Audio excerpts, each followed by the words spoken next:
Done, son.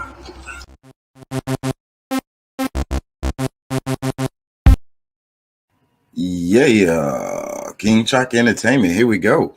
If you haven't already, like, comment, share, and subscribe. Check us live and become a part of the show on Facebook, Twitter, Twitch, and YouTube, Wednesday and Thursday at 11 p.m. and Friday and Saturday at 1 a.m. Central Standard Time. Yeah.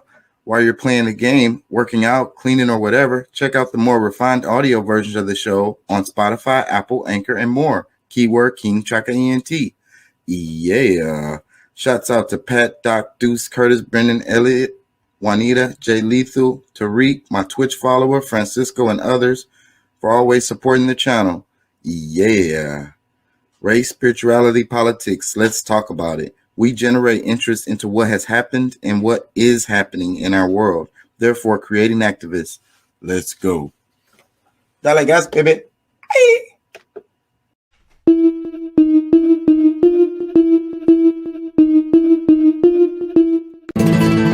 Dime que tú quieres, papi. Dime que tú quieres, papi.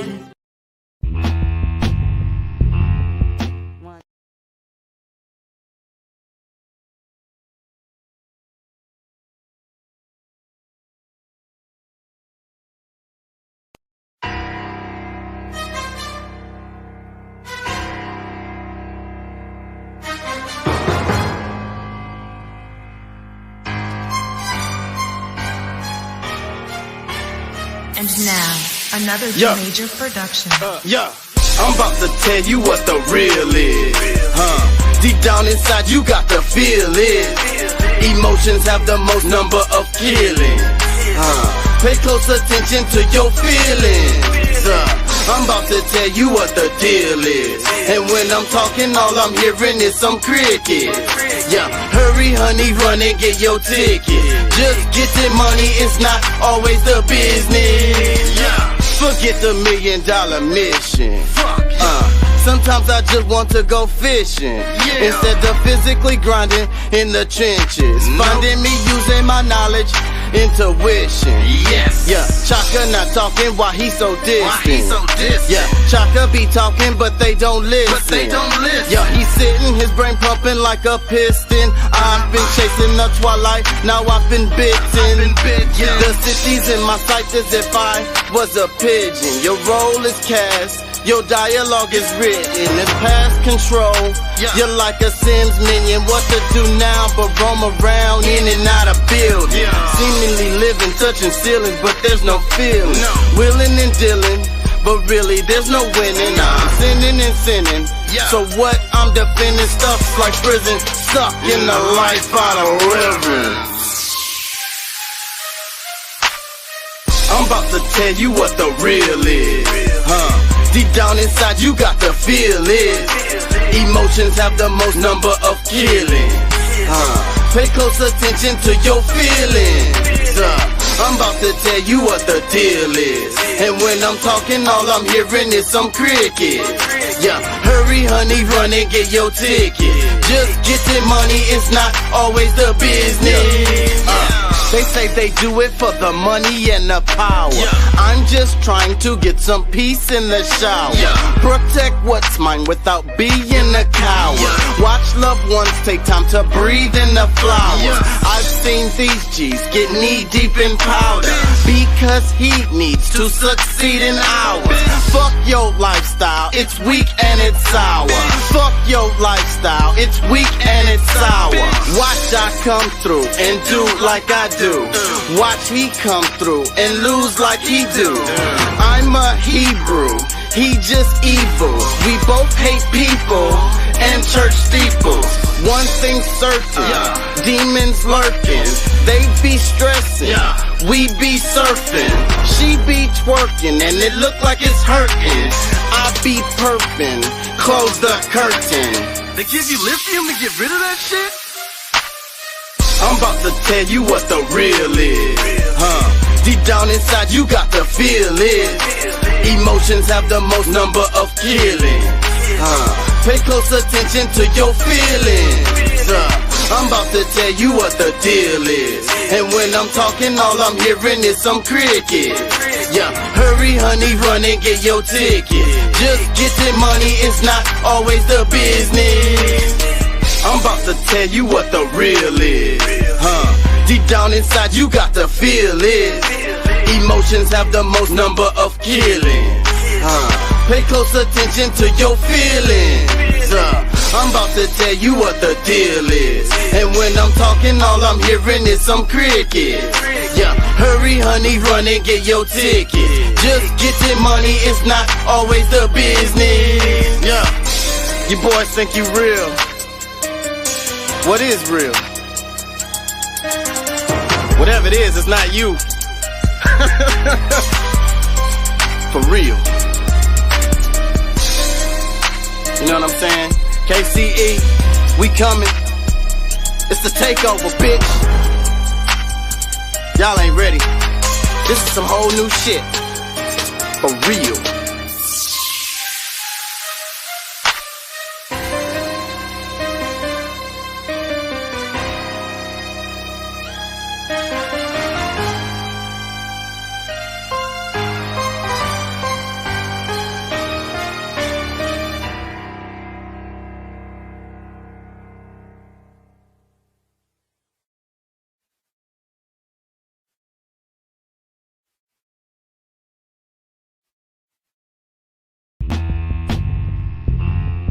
One, two, 1, 2. 1, 2, 1, 2. Yeah. 1, 2, 1, 2. A mic check. 1, 2, 1, 2. 1, 2, 1, 2. It's time to check the mic and best to bet. I'm about to wreck it to the leather. Jealous people hate but don't debate. Just check my measures. Electric by design. I even shine in stormy weather. Attempt to meddle and tether this mental treasure, and you find yourself embedded in the chasm in the desert. Thirsting for hydration, no libation, empty kettle. Take it to another level, add the bullet in the shovel. Got you on the bubble, double trouble. See you stumbled, and it's about to get repugnant like a kitten in the rumble. Quick to fluff and tumble, best be humble when we come through, cause I have you stiffing under. Mama wonder where you went to. 1, 2, 1, 2. Mic check. 1, 2, 1, 2. Yeah. 1, 2, 1, 2. Mic check. 1, 2, 1, 2. Yeah. What you gon' do? It's the KCE crew. We making you look like Fu Manchu. Proper grasshopper who with the kung fu. Cut and slice nice like Benny Hanna do. Take quick bites like the tip of a piranha tooth. Go ahead and steal my mic, watch it blow up right in front of you. We coming to give you something good like some Beetlejuice. Give you something good like some Beetlejuice. Who do you think you are? You ain't gonna get real far. Driving your shifty car, following Diddy farts. I'ma be a Twitter star. I'ma be a Twitter star. Keep dreaming about how big you are, cause we about to pick apart everything that's in your heart. Control and leave you torn to shards. Napoleon Bonaparte. Napoleon Bonaparte. Selling junk like San Francisco. Wax on, wax off Daniel, son. Selling junk like San Francisco. 1, 2, 1, 2. Mic check. 1, 2, 1, 2. Yeah. 1, 2, 1, 2. Mic check. 1, 2, 1, 2. I'm tripping cause my mind's gone from always seeing tragedies. Can't close my eyes cause it's around me, I just call it reality. Can't paint no perfect picture like an artist they can't sell. It's what they try to instill in me, but my pockets seem to swell. Doing it like them ghetto boys did it back in those days. And we been jamming Pippin Bun, long live UGK. And before Eminem, we had Bill and Gangsta Nip. But we don't trip unless we on the plane taking a trip. And these suckers trying to contest us, but they find out we ain't no busters. We much more than screw, we keep it gutter. Mic check 1, 2, y'all cannot touch us. We don't be causing no problem, son. Coming at me like Daniel's son. You would get defeated, wax on, wax off, out to the righteous one. Yeah. 1, 2, 1, 2. That's mic check. 1, 2, 1, 2. You already know. Yeah. 1, 2, 1, 2. Mic check. 1, 2, 1, 2. Dude, I could blink my eyes and provide an entire fountain of sound effects pounding directly on your neck, having flashbacks of the tragic act back when the boom bap was replaced with pop rap or hip hop or whatever you call that. We need a lockbox or something to keep this weak pox from spreading. I'm heading outside of the outsiders, opening your mind wider. Silly rabbits are at it again, but they can't hide us. Sit tight, Mr. Hip Hop, we'll find your daughter. Ought to be easy, She emits a homing frequency. We picked it up back in 98, and we're actually surprised that it took us so long to triangulate her exact location. But congratulations, check it out. We about to get her right now. We already found the captors, trapped them and slapped them around. Just burn the hideout to the ground. Yeah, a 1 2 1 2, mic check 1 2 1 2. Let's make it hot. A 1 2 1 2, mic check 1 2 1 2. 1 2 1 2.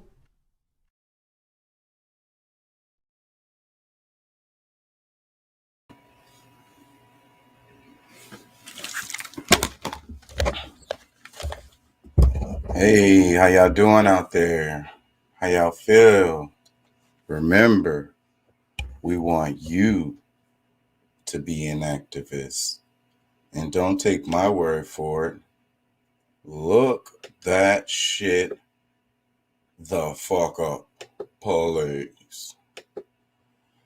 How y'all feel out there? Y'all feel good? I feel weird today. Today is a day that I'm feeling kind of weird. Like, I don't know what it is. It's probably because I feel like I haven't really accomplished very much this week. I don't feel like I've been very productive.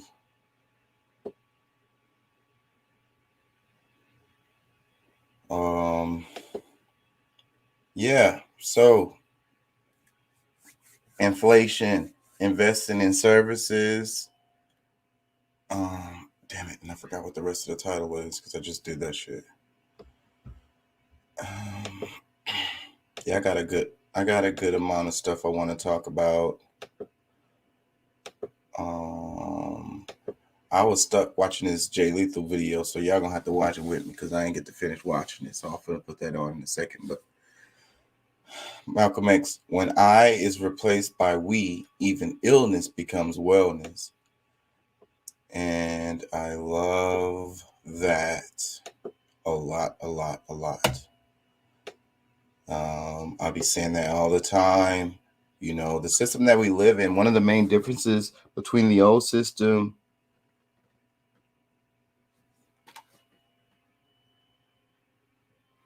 the differences between the modern society and some of the older societies is this I and we, and the way we use it in our language, and also the way we move around. So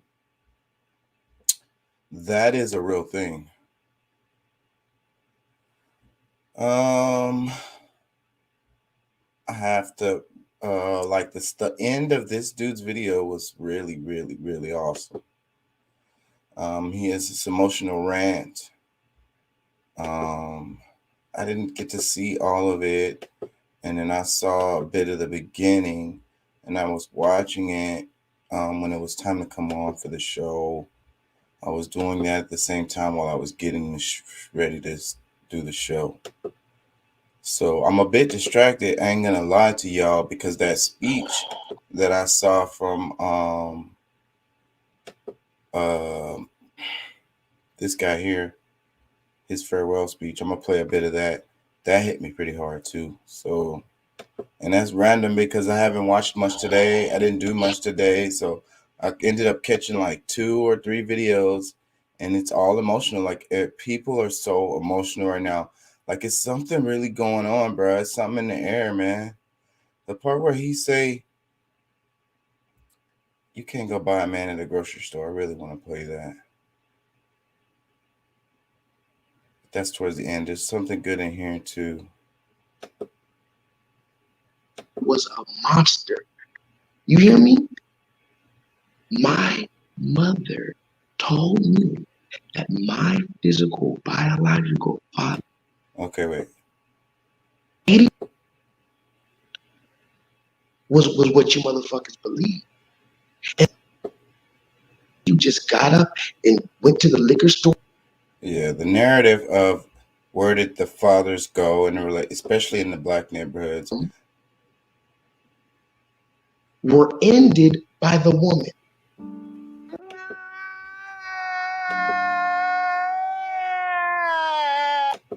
But see, this is where it gets deeper. Because where did this narrative come from that all these men are just running away from the house? Talk to me in the chat. Who made the narrative that a bunch of black men just got up and ran off to the store one day and they don't want it? Listen, that's some bullshit. I need you to wake the fuck up. Take your head out of your shitty ass. Men are not just getting up out of nowhere after they waited in the delivery room. Talk to me, guys. You rubbed her belly, you waited in the delivery room, you changed shitty diapers, you helped to feed the baby, you listened to the crying at night. And then one day you just got up and went to the liquor store and never came back. That was the lie that the serpent told. Somebody put that in the chat. The lie that the serpent told. Hold on. Because I'm now you got me spitting this shit. Hold on, let me see. I can't even do it because I'm on my phone right now. You lucky. I would go in on y'all asses right now. The lie that the serpent told was what you motherfuckers believe. And so now what you're doing is you're depending on the red man. Gigi, 80% of women file for divorce. So that means 80% of women are choosing to be single mothers. Somebody put that in the chat. 80% of women are choosing to be single mothers, yet we have this narrative that, oh my God, she's a single mother. Give her a round of applause. Give her a bouquet of roses. That man, he's so fucking horrible. He just told her lies and then he left the baby. Now she's a single mother. That single mother shit is fucking bullshit. I said it. My own mother told me my father was a monster.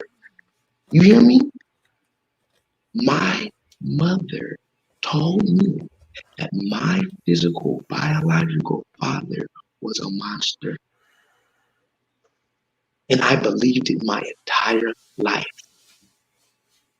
I didn't have any evidence. The only evidence I had that my father was a monster was the women that were around me. My auntie, somebody put that in the chat. My auntie, my girl cousins, my grandma, my mom, the women, Big Mama's house. Somebody put it in the motherfucking chat because I cannot scream right now because I'm in an abandoned house, because I'm a runaway slave, because I cannot establish order in this kingdom.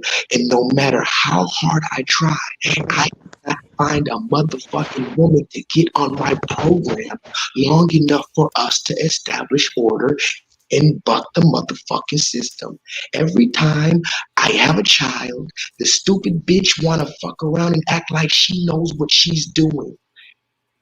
And you know what's funny? They always try to fucking come back after you try to. Now listen to me, guys. Somebody put this in the chat. When you're driving a motherfucking vehicle, put a 7 in the chat if you can even hear me. Because I'm very tempted to scream at the top of my motherfucking lungs right now. So please let me know that you can hear me at this volume. But what I'm saying is this. Inside of a vehicle, you have one person at the driver's seat. Inside of a vehicle, you have one person in the passenger seat. I'm going to say it again.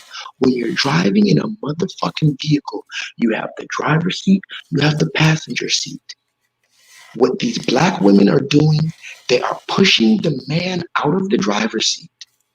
And they either want him to be in the passenger seat or they're going to completely push you out of the moving vehicle. Somebody put that in the chat. Our black women do not want the black man at the driver's seat. They either want you in the passenger seat while they're driving, or if you're not willing to get on their program and get in the passenger seat, and drive around the neighborhood 57 times not knowing where the fuck you're going, if you're not willing to get on that program, she'll push you out of a motherfucking moving vehicle. And you're wondering why Jay Lethal says runaway slave gang. That's what you're wondering. You're one. What's up, Pat? What's the deal, man? I want to play some more of his video because he was going off, and he might delete this video. He just put this up a few minutes ago. He revealed a lot of personal shit, so he might delete the shit, or they might block it or something. And at the end of the video, he said something about how, like, you can't go buy a good man at the grocery store. So what are you gonna do when the system falls down? I really want to play that part. But anyways, how you feeling, man? What you think about what you heard so far? Man, I was like, damn, somebody done pissed him the fuck off. Yeah. But because I mean, the original question, did all of a sudden just men just leaving the house? And I don't know nobody. I mean, I don't know. Maybe I don't know anything about it. I remember seeing shit like that on TV, but like in real life, I don't know no dudes that was just fucking. You know what I'm saying? I'll be right back. I'm going to get a pack of cigarettes and, Yeah, but it's his argument, and I agree with you, Pat, but his argument is that a lot of kids been told that they fucking dad went for a pack of cigarettes and didn't come back. I know. A whole bunch of kids. Yeah. I get that. And yeah. That's, and like I said, like I've seen it on TV. I've heard the narrative like that, but me actually seeing it, like, I mean, yep, me neither. I've never seen that either in my life. I have never seen no situation anywhere close to that in my life. I mean, I have seen it the other side where it was the mom, basically pushing the father away or excluding them from the life. I have seen that. I haven't seen a situation where the guy just up and left for a pack of cigarettes and didn't come back. I haven't seen that. Yeah. Now, I mean, I've seen some fathers that were, I felt like, yeah, they could have definitely done more than what they were doing. But as far as like, just like, not seeing the kids ever again, just gone in the wind. Like, no, I hadn't seen any shit like that. I can't say that that's a real narrative. I guess it's a narrative, but I don't think that's like real life. And that's what Jay Lethal was saying in the video. He was saying, like, where did this come from? Where did this whole narrative even come from in the first place? Was it not shit? What was some of the shows we used to watch coming up on? Because I think they tried to be some stuff like, no, not Good Times. I don't know. I would say if any of that happened, it was, mid to late 70s, early 80s, something like that. Did show on TV where, or at least where the conversation was that, oh, well, shoot, all we know is he was going to get a pack of cigarettes and I ain't seen him ever again. Yeah, I don't know when it happened. It's like, those blaxploitation movies that we like so much, they're funny, but they fuck up the hood, like they really do, because they put, and then we get them up until today. And I was talking about that recently with someone, that you have the same genre of blaxploitation films today, with the bad our whole fucking, well, not all of our rap today, but a lot of our rap music is blaxploitation. Yeah. I mean, you sit there and think about it for a minute. I mean, you just think about, it's just, that's really what's happening. Like, anything that could be bad, like, right, they glorifying it in rap and making it funny, making it cool, making it the thing to do or whatever. And like, I can't say when it happened or how it happened, like you said, like it could have been the early 80s. It seems like something happened around that time. But like, I don't know, the idea, like the way the hood, like what's crazy is they realized in the 90s how much hip hop was having and a real impact on like the culture of black people. You know what I'm saying? Well, the culture of people in general. People in general, the world, like they Right. had like it's still like right now that a hip hop genre is the largest genre in the world, and you know the most influential genre in the world. So that's where it became a problem. Because in the 90s, you had a lot of this really positive music coming out in hip hop, talking knowledge, God. They was they was trying to empower each other, and it was about education and uplifting. Yeah. and they was like, whoa, no, we can't be having that. Yeah, and see, but you know, I'm gonna honestly say, bro, if our guys from like our age range, like our generation, had more, you know, like, cause there's more independent companies today than there were back then. So if we had control over the genre, over hip hop from the beginning, like if you know a lot of groups didn't get sold out or bought by big companies and being able to be controlled by these big companies, I think like the world would be a totally different place today. Like I agree with you. it would be totally different. Yeah.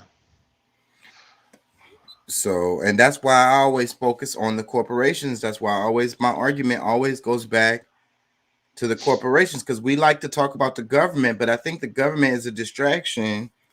I mean, they do have power. There's supposed to be a check on the corporations. So, but the focus needs to be on the corporations. They're the ones who make the government corrupt. If the government is corrupt, it's because of a corporation.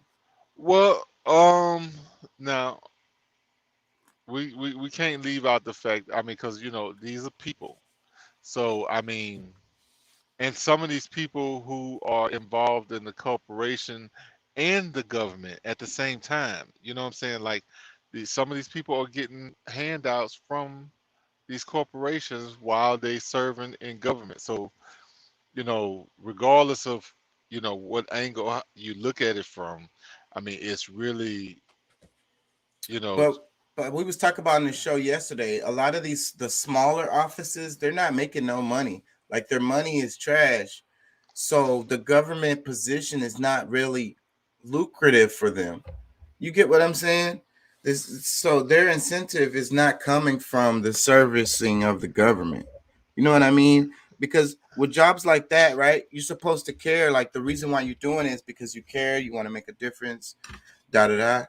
You know what I'm saying? But what offices are you talking about? Like you talking about in the Fed, or you talking about like state? State, city officials, in government. A lot of those jobs don't pay very well at all. Yeah. A lot of those people have to have a second job, or otherwise they can't pay their bills, because the money they're making from the government job isn't enough to pay the bills. Yeah. And I don't really know 100%, but I can see how that could be. But however, I mean, is the state level really the problem? Well, there's corruption all the way through the line. My argument, the reason why I said that was because you was talking about the corruption related to the person, the individual. And what I'm saying is that the corporation is putting pressure on the individual, because and already the job is not making enough money. So if you got money coming from the corporation, you're already not making enough money from the government job. Then I'm saying that's where the real pressure is coming from. That's the influence. Well, yeah, from you saying that the influence is coming from the corporation. That's my argument. Of course. I mean, they're the ones that's you know really feeding money in whatever direction. Like because of course it's always individuals. The corporations is made up of individuals, but the corporation it becomes an entity of itself because when it's trying to look out for itself as a corporation. So the people that's working within it are thinking in a way that, like, the corporation, I must protect the corporation, or this is good for the corporation. They're not thinking about what's good for them as an individual, if that makes any sense what I'm saying. No, I feel what you're saying. But I mean, I do agree that you know, the influence definitely comes from the corporation. But the whole idea that you can make some change, you know, like the person feeling, because I mean, what's the point of, you know, if, all right, let's just say the government, the government job, I mean, if it didn't hold any kind of power, nobody would try to get into it in the first place, regardless of what it pays. But because it does hold the power, and they know what they can use to manipulate whatever If it they're is. smart. Yeah. So I mean, I mean, most of them, they're doing it. Like, I mean, they already know a lot of these people, like, they know what these jobs pay, and they know what they're able to get done before they even take that step into running for that office. They know Right. what type of stuff, like, they know if it's going to be beneficial to them before And they even and run. my argument is that that's the you know, the corruption is you know, it's part of the system. Like, you're led down that way. It's like, it's hard not to do that, and that's the reason why you want regular folks, the ones that's not trying to get rich, the ones that really, you know, really do care, people that's really trying to make a difference. Those are the people that you want in those positions, because if they don't care about money at all, then, you know, they can't be persuaded by the, you know, the lobbyists and so forth and so on. But those aren't the people that make it. Those aren't the people that run. Those aren't the people that get elected. It's the people like the ones you were saying, who already know how to use this position, you know, for their personal benefit. Those are the ones that make it. Because I mean, when you think about it, I mean, a president, a lot of these presidents, I mean, regardless of who we go to, were already rich before they even got in the office. You know, they talk about Obama was rich before he even got in the office. But however, But see, that's another thing. The presidency doesn't pay that much. It's $675,000 a year, which is really not that much money for a position like the president I thought it of was the United pushed States. up to being $1 million a year. Well, I don't know when that happened, but last time after Bush, I think last time I looked at it, it was 678. So like that ain't no money, really. If you're talking about, you're the president of the United States, like one of the most powerful people in the world. Yeah. So you know that check means nothing. It means nothing. Yeah. I mean, because I mean, like Bush, his first year, he donated his salary when he became president, his first year. But of course, he had 7 years to follow afterwards. Plus, you know, all of the contracts that they already had and gained after. You know what I'm saying? For their personal company end up making all kinds of deals. Because you've developed relationships with these, you know. Immortal Technique said basically every American president is a money launderer. And hell yeah. It's some super interesting stuff, because when you start thinking about how a lot of the government, we always talk about on the show government contracts. Everybody wants a government contract, right? And because that's the best contract you can get. And so the big chunks of the funds always go to private contractors doing some kind of work or service. But a lot of those companies, like with the Bushes, a lot of the stuff, like they end up being like the primary person who distributes funds to, like their company may not do one piece of work, but because they are the primary person on the contract, they can hire other companies to go and do whatever job that they want done and pay them, and they just making percentage money off of everything everybody else is doing. You know what I'm saying? All kinds of shit like that. So that's basically it. How the whole system works. We just basically broke it down. You know, every time. You know, because even the president, you know, he that money that he's making to get paid is not what he's there for. He's there for those kinds of deals. Those deals like the ones that we're talking about, you know? Yeah. And that simply is simple. It's pretty much as simple as that, because the government like creates money out of thin air. So then that way you can legitimize your illegal money into government money out of thin air. All right, man. Yeah, man.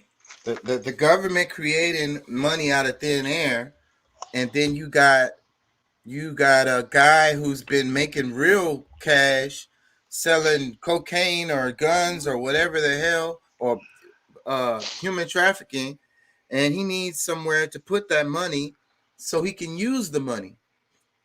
The government, a government contract, government business, some kind of shit like that, that would be perfect. And it's the big, huge gangs, like the worldwide gangs and big, huge corporations and whatever the hell they're doing. You know, they got to find places to put this money so that they can use it. Because when it's illegal, everybody knows dirty money, you can't touch it. You can't really touch it, because the moment you spend it, that's when you get caught. That's how they catch everybody. That's how they got Al Capone. That's how they got the guy from the movie American Gangster. Yeah. You know? The Gambino family. And on the world stage, if you start trying to put money together to push against the corporations, they'll assassinate you. That's what happened to Gaddafi and Patrice Lumumba and countless other names. Yeah, and it's messed up that they had to die that way, because I mean, you know, they killed him. Those guys they killed because they were trying to extend their own time. So let's say like Latrice Lumumba and what's the guy you just mentioned? The other guy for Libya, Gaddafi. Gaddafi, yeah. Like these guys had money hand over foot, over fist, every damn thing. Gold, they had all kind of shit, money everywhere, and that was a problem, because if they had the ideas that they had, because the same thing that's happening right now, you know, other than the fact that, you know, we probably would be dealing with crypto, because if those guys had taken over at the time, especially Gaddafi, if he had taken over everything during that time, that currency that we wanted, we would that's be what back on the gold standard. Yes, I 100% agree with you. That means you really understand what was happening, because that's what he wanted to do. And it seems like every time somebody tries to do that, they kill him. Well, no matter where they at. Well, see, and I mean, the only reason why that this crypto is able to exist is because it's the same kind of money. You know, to a certain extent, because I mean, you know, it's money that's being created. It's like fiat. Digitally. Yeah, but it's still currency. It's still a lot like fiat. Yes, I get that. In my opinion. So I never thought of it that I never thought of it that way at all. So you saying that really helps kind of open my mind up a bit about it. So that's what makes sense why they're accepting it, because it's kind of similar, kind of like the NFTs too. So now it's making a lot of sense because it's like conjuring something out of nothing, basically. Printing money. Well, see, and that's you see, that's where I know that we'll have an argument because, these there's a lot of farming that's going on, different things, different places where, these cryptocurrencies are being created. But as far, my opinion of it mostly is based on the fact that I can't touch it. You know what I'm saying? It's supposed to be generated through all the energy, through these computers and this, that, and the other. So I don't want to say that it's not real because, I've seen these farming things go on. Like they, I say it does exist, or there is some realness to it, but to me, it's still one of those you can't, like silver and gold. You can touch that, you can feel that, you can put it in your pocket, you can throw it in a safe, you can you can do And I feel like it's worth something because you can melt it down, you can make something out of it, you can put it into your electrical components. Yes, and that's the difference that I don't see where I can actually take a Bitcoin and put it in my pocket and say and feel or melt it down and make it into something else. That's exactly what I feel makes something has value, is because it can be used for something.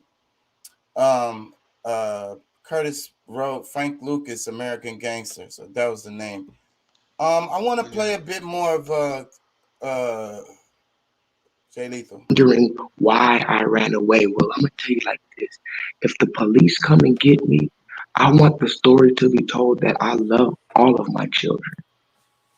And the reason why I have so many children is because when I'm with a woman and she's my woman, I don't allow her to take all these red man birth control pills and all these red man birth control implants, and she has to get a shot in her ass every 3 months of birth control. When I'm with a woman, I'm natural and I have sex with her naturally. And there's not enough condoms in the motherfucking world when you're with your girlfriend.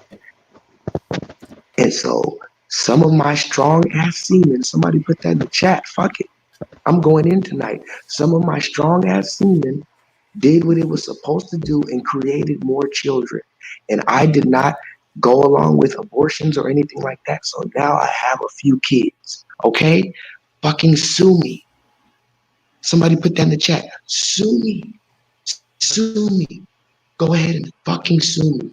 But the question I have for you is, how am I supposed to know that this woman is not going to just wake up one day with a fucking stick up her ass and decide that she wants to be single now and she wants to co-parent? Somebody put that in the chat.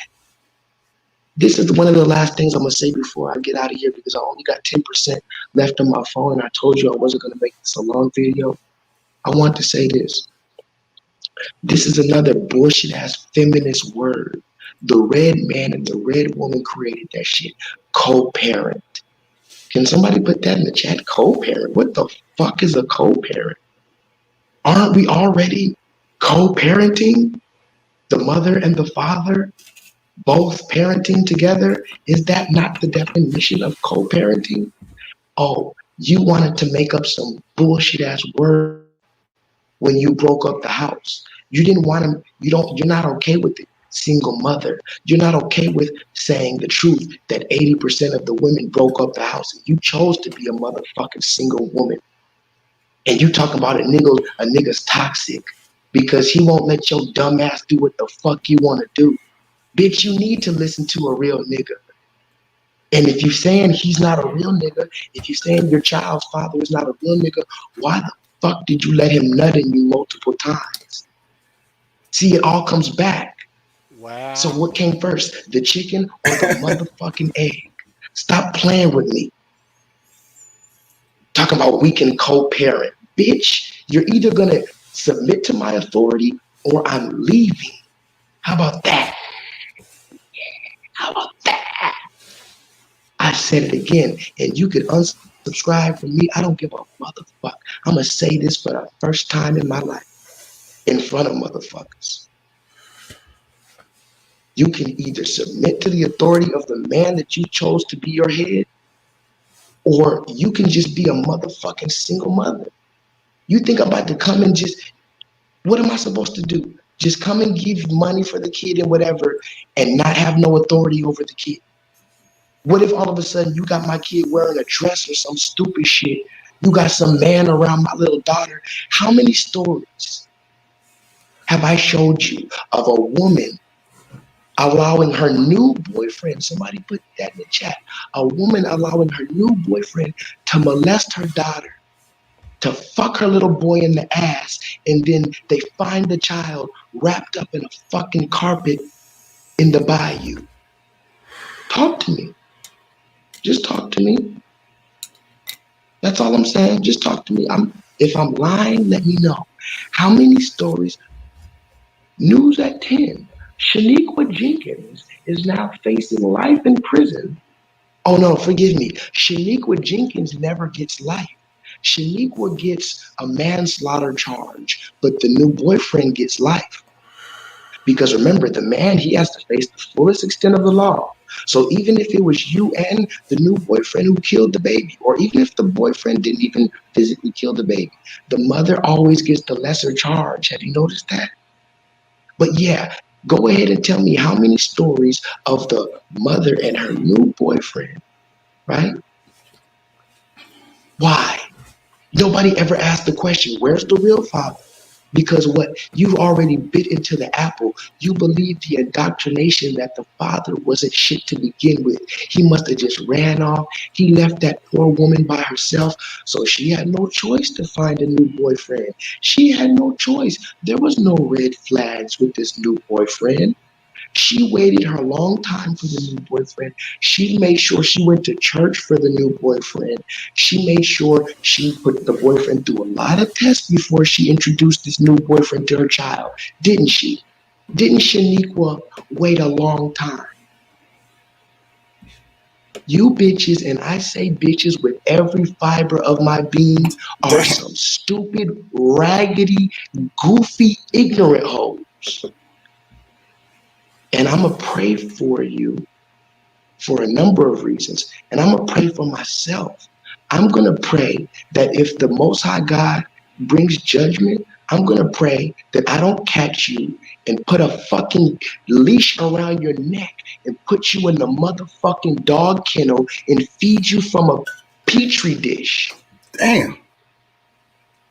I'm going to say this one more time to the women who have turned their back on a child of the Most High God, and you allowed the serpent in the back motherfucking door, and you've potentially exposed my seeds to danger, and you've pushed me out. You know that I can't come over there and establish order. Somebody put that in the chat. What's gonna happen if Jay Lethal goes over there and tries to get my kids, or tries to establish order like the Most High God says I'm supposed to? They're gonna call who? The motherfucking red man. Y'all bitches are relying on the red man to save you. Police! Police! Police! Help! Police! Help! Police! Help! Help! Police! Y'all are relying on the red man to save you. You same hoes that scream Black Lives Matter. Somebody put that in the chat. You raggedy ass hoes. You love to wear Tupac Shakur on your shirt, don't you? You love to wear Nipsey Hussle on your shirt, don't you? You love to wear George Floyd on your shirt, don't you? Black woman. Every time I go to the mall or anywhere, I see nothing but black women with Tupac on their shirt. Do you really love Tupac and what he stood for? You got Nipsey Hussle on your shirt. Do you love the niggas that really have Nipsey Hussle energy today? The niggas that are still walking and breathing, or oh wait a minute, you only like to worship dead black men. You only listen to and you only honor and revere dead black men. You don't want to fall up under a man. So like I said, miss me with that co-parent shit.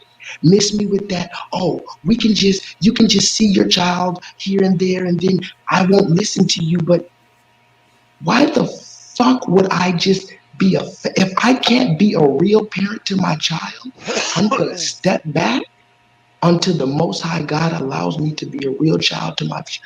I'm not going to be a fake ass, demasculated, neutered. Somebody put that in the chat. These women want you to be a fucking neutered father, a shell of a man.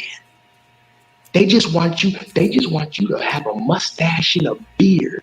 That's the only thing about a man that you can even resemble is your fucking mustache. You can't even put some bass in your voice around these women before they talk about you being toxic and they want to call the motherfucking police. Bitch, I wish you would call the motherfucking police. Now what you gonna do when your protection is gone? Stupid. The fuck out of my face with that shit, man. I told you I wasn't even gonna be here for a long time. I'm gonna say this last thing before I get out. This is important. This is important what he's finna say. This is runaway slave gang until I die. I told you this shit. I'm really living this shit. I'm really living this Nat Turner life. I'm really living this, the same, you know, they said the ancestors who jumped over the motherfucking ship because they would rather go in the water than to be a motherfucking willing slave. That's the energy I'm on. That's the tribe I'm from. And anytime that I come on here joking or laughing or acting like a humble little punk ass bitch, you better believe it's because I don't want to turn up on your ass. And that's in real life as well. A lot of motherfuckers in real life think I'm some pussy ass nigga because I use property, because I kill my motherfucking teeth, and I would rather live on a 7 vibration. I will snap your motherfucking neck and break all of your fingers and your toes. Don't play with me. I'm not that way to be played with. A nigga like you. I'm not one of those niggas. So like I said, black woman, you have a very short time to get your motherfucking act together. And I'm going to send a message directly to the mothers of my children. Yes, nobody can expose me. I got mothers of my children. Because when I'm with a woman, I sleep with her. Ain't no motherfucking condom when I'm with my woman. And ain't no motherfucking birth control and all that shit. We had kids. So to the women I had kids with, and then you allowed your friends or your mother or your auntie or your grandmama or your big mama, or you allowed the Talk or the Real or the View or Sally Jesse Raphael, you allowed Oprah Winfrey or one of these stupid motherfuckers, Tyler Perry, you allowed somebody, your gay, flamboyant male best friend, I don't know who gashed y'all motherfuckers' head up to believe that you can live without a man. But I'm going to tell you like this, the system is falling before our very motherfucking eyes. Yep. And if you cannot see that this system is falling, I don't even know what to tell you. But the reason why I'm saying that this system is falling is because when this system falls, what you're going to need is a motherfucking man. Yes. Amen. Not Pookie Ray Ray, not a nigga with a gun, not a nigga who's gonna spit in your motherfucking mouth like Moneybag Yo. Not a nigga who's willing to sell drugs to a motherfucking child. You're gonna get a man with integrity, with motherfucking balls, with discernment, with the light of the Most High God. And you can't buy that from the motherfucking grocery store. Nope. So I hope you sleep well on your decision when you turn your back on the child of the Most High God. But there ain't no coming back unless that motherfucker chooses to forgive you. So, but guess what? At the same time, the Most High God is slow to anger.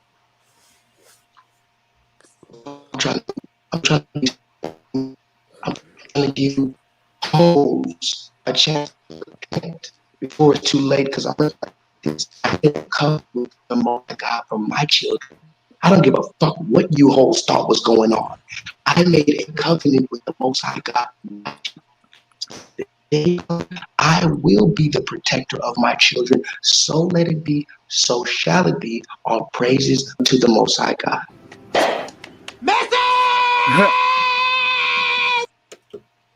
All right, y'all. What y'all think? Hey, what's up, fellas? Hey, Brandon, what's good with you? Yo, hell. What's up? What's up? Yeah. Man. What did I think of that one? I thought he was very passionate. Yeah, definitely. That's easily said. Yeah. Somebody lit his fire. Yeah, Exactly. I mean, you know, this is a conversation that's been going on for a while. You know, like this. I mean, you know, the way he's saying it is different than what you might hear on other platforms where we're talking about, you know, because it's got the red pill, the blue pill communities, you know, how they're dealing with women and this, that, and the other. And I mean, just this was just very, very hard nosed, straight up, like, what the fuck you gonna do? And you better fucking recognize, you know. Like, he didn't hold his tongue. It was no punches given. And I would agree with the majority of what he said. I would co-sign a majority of what he said. Oh yeah, I mean, I definitely agree with most of what he said. Like, I mean, you know, have I actually dealt with everything that he's dealing with? No, but at the same time, I mean, I can relate. I understand. Yeah, man. Oh, it's so cold. It's like 10 degrees. Where you where at? I'm at. I'm in the car again. No, I mean, It's so late. I don't want to disturb anyone. What How's state? it 10 degrees? What state are you in? Where the water's fresh, and the land is green. Well, it's white as fuck Arkansas? now. Oh man, you're in Colorado? Michigan. Oh No. wow, okay. You went that way. But anyway, Sheesh. hate to give out my location, but I no longer live in fear. Yeah, well, the state. Somebody have a hard time finding you in the whole ass state. You're fine. All they gotta do is type my name into Google. I don't know about that, bro. But still, Michigan's a beautiful state, but then it's wintertime. The motherfucker over there. I just Googled it. He right over there. yep, it's on Google. Hey guys, we found him. We found him, guys. But I'm moving. That's funny, y'all. No, I'm not moving. What y'all think about you know, like the conversation that he was having? Like, it's also spiritual. Man, you know what I mean? He's not lying, bro. He's not lying. I mean, you know, we had our fallout, but I still agree with him. Like, I fucking agree with him. Truth is truth, bro. I line up with fucking truth, and that's truth. Now Joshua has his aspect on the battle. Yeah, it's a fucking battle, bro. He has his aspect of the battle, and whereas me, I guess you can say I'm taking a back seat on that, because I'm not gonna go out here and battle them. Who the fuck are he talking about? No, they don't exist. I was just talking to I mean, you know, I date and shit. I was talking to this chick, and it's like, yeah, man, it's like, dude, it's fucking bad out here. It's really fucking bad out here. Like the terminology, the state of goddamn mind, and quote unquote having a direction and all this shit. He's right. Eventually, all this shit is gonna bottle up, and they're gonna have to come back, because they're gonna see that this shit is not what's up. How do it's you not date? What's up? How do you date right now? That seems like such like, you know, I'm asking myself this question too. I'm Date just intelligently. If you stupid, I don't give you the time of day. You know a stupid person when you see one. Everybody has that. They're all stupid, Curtis. Hey man, I ain't go that far. I ain't go that far. I think that is kind of pushing it, saying they're all stupid. It's just that, because exactly. You can't say that. I ain't go that far. No, I know some goddamn women that are out of my goddamn league that still give me the damn time of day, but I can't pull a goddamn trigger because you're out of my goddamn league, man. Like I have a conscience. I'm not gonna pull you down. I'm joking when I say that, but what the system is got their minds, right? Like, I mean, that's not all of them. Not all of them, bro. No, there's not all. Every time I see it now see Joshua was talking about black women. Not every black woman is like that. And those are the black women that I entertain. Those are the ones that are in my circle. You damn right. Yeah, I'm gonna talk to you. Because you're not caught in whatever the fuck it is. I don't know where they are. I'm looking for them. Because I mean, to go with that narrative, you would be just like that person to say, you know, like you caught up in what you see on TV. Because I mean, there's a bunch of woke females that's not for the BS, and you know, you out at the bar or whatever, blah blah blah. They probably at home studying or working. Exactly. So that's why I don't see them. That's my point. I'm saying I don't see them. Where do I go to find them? Hey, you got to search for that, bro. Well, you know what? Maybe you tried the supermarket, or I said the same thing. I said the same thing. Supermarket, library. I'll go to church. Yeah. I'm sorry, bro. I believe in God, but man, do not go to church. Yeah, I'm afraid of the church girls. Hell no. Even hell though no, bro. Even though they some freaks, but yeah, nah. Hell yeah. What's up, dudes? Yeah, what's up, man? I'm hearing y'all niggas over here talk. I was listening to that shit, man. I'm hearing these niggas. I'm like, God damn, man. What'd you think?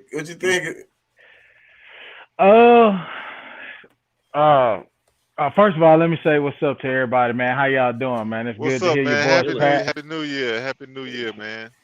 Same to you, bro. So good to see you too, Kurt. Yeah. What up, dude? I mean, from the little bit that I listened to, because I'm not gonna lie, man, I got one day off, so I've been trying to get my laundry done before I lay down and all that shit. But from the little bit that I heard, man, I can't say that all women out here are stupid. You know what I'm saying? You got women that have been through some pretty hellacious relationships, you know, and they are truly looking to be genuine to somebody. You know what I'm saying? Genuine to a man, and willing to take that. Hey, dude, play that role. I'm sorry. Doc just hit it. Doc just hit it, bro. Yeah, the Doc's message says, I agree with a lot of his message, but do not care for his misogyny or fanaticism. Yeah, fanaticism. I mean, fanaticism. I don't like when, I mean, I know a lot of our brothers, you know, they speak on our women based off of, because maybe they've never been with anyone else, no other race of women or this or that. But, you know, I feel like I like to say that I live in the real world where I see there's foolery, what my grandfather used to say, there's fuckery on every side. You know what I'm saying? And, you know, I feel like for me, and this shit may sound racist, I've never been with no other race of woman but a black woman. You know what I'm saying? When I think about everyday, you have what you like, and once people stop that shit, dude, like you like what you like. That's not racism, bro. You like what the hell you like. If you like that, bro, go get it. You know what I'm saying? Go get that shit. Don't let nobody tell you that shit is racist because you like whites, Hispanics, and all, bro. That's not racist. We all goddamn human. And see, that's what pisses me off when people start dividing right the fuck there, because that's a start. That's a goddamn start. And then you see the whole goddamn masses fucking over life because of goddamn color. We are the dumbest goddamn thing walking on this fucking planet, dividing people off of fucking color. And this motherfuckers out here running around still to this day. They got that shit to their goddamn core. But what damn I right. think, I manipulate these motherfuckers. I mess with them. I fuck with your mind. I throw your ass up. Whatever the fuck you want to do. That shit pisses me off. So no, bro, go get whatever the fuck you want. What I think a lot of like, I like to look at everything on both sides. What I think a lot of men, us as men, a lot of time what we don't live at in a two-dimension universe, bro. The dynamic what of I'm our universe is But the I dynamic get of our that. fucking universe is phenomenal. Once you start Hey, seeing that But shit, you realize how dumb that whole shit is, bro. And that's why I don't get into it. You realize how stupid that shit is. Get the fuck but out. what I Go think, go what I smell a all goddamn right, roses, man. all but right. what I think, Let I Deuce think, finish his point.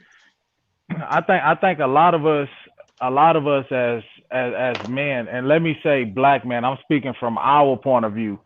Okay, I think that we don't look at the underlying issues because a lot of our black women have suffered the same amount or if not more trauma than we have faced as men. So there's a lot of underlying issues and a lot of hurt coming from their point of view where they don't know how to truly love and truly be loyal to one thing or to one to one person, and we have this idea of, it's like Mike Todd. I listen to Mike Todd a lot. He's a black minister. This idea of dating, it teaches us how we trying out different people, and when things get hard, we run. That's what dating does, because you have no commitment.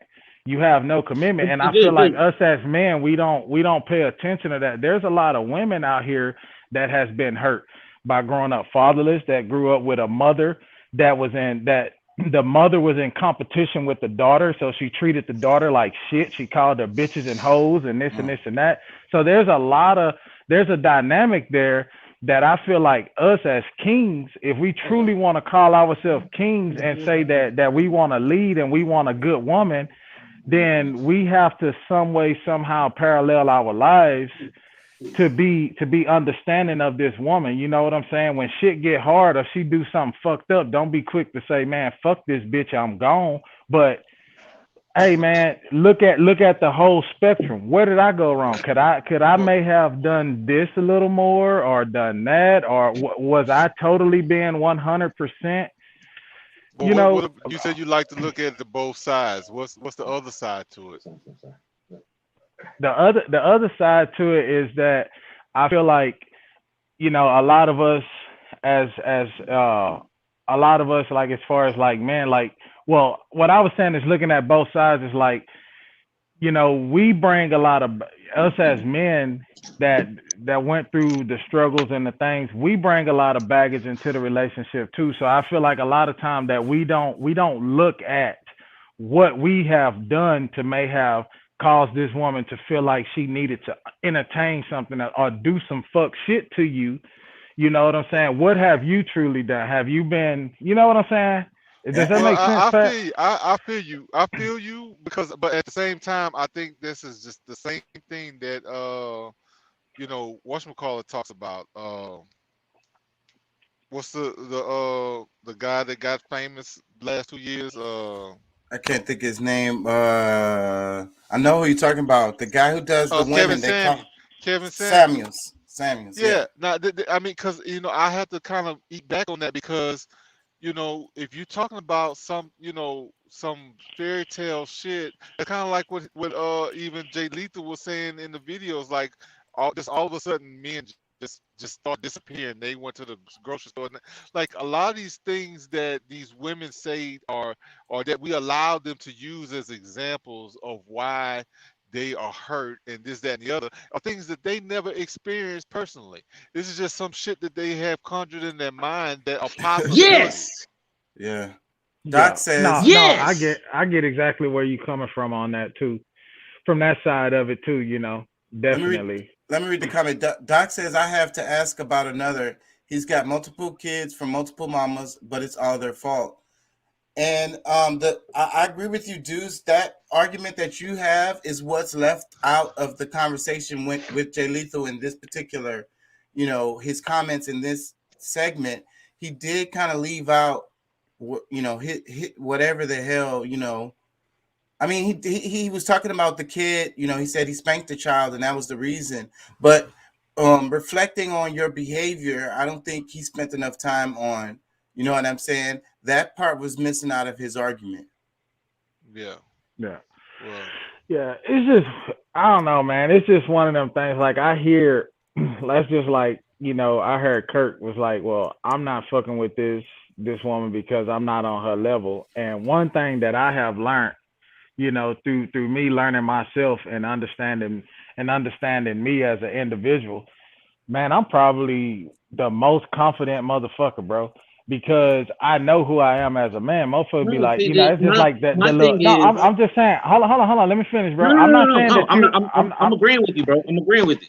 So my thing with that is the women love that confidence. Wait, Curtis. Curtis, you can be. Go ahead, Deuce. Women love that confidence, bro. Like, you know how many women that like? There's so many women out here that has more than probably more than all of us that's in this fucking podcast right now. But the genuineness, the confidence, the your personality and being able to and take that role as being a true leader. You know what I'm saying? That's where a lot of times you see shit go wrong, where a lot of guys they expect for the one, well, you take us to the next. Nigga, if you just show that confidence, like you striving every day, like that's what. Go ahead, I'm listening. I'll be quiet. No. You don't have to. I'm agreeing with you. I'm saying I'm gonna let you talk, bro. My bad. Where I come from on how I say that, and I was like, damn, she's out of my league. I think about what can I bring to the table? How can I? That's in any relationship. Like, can I make this shit better, or can I lift you up? Some of these damn women, it's like, damn, dude, you don't need my damn money. It's like shit. And like, what can I do besides rub your damn back and your feet?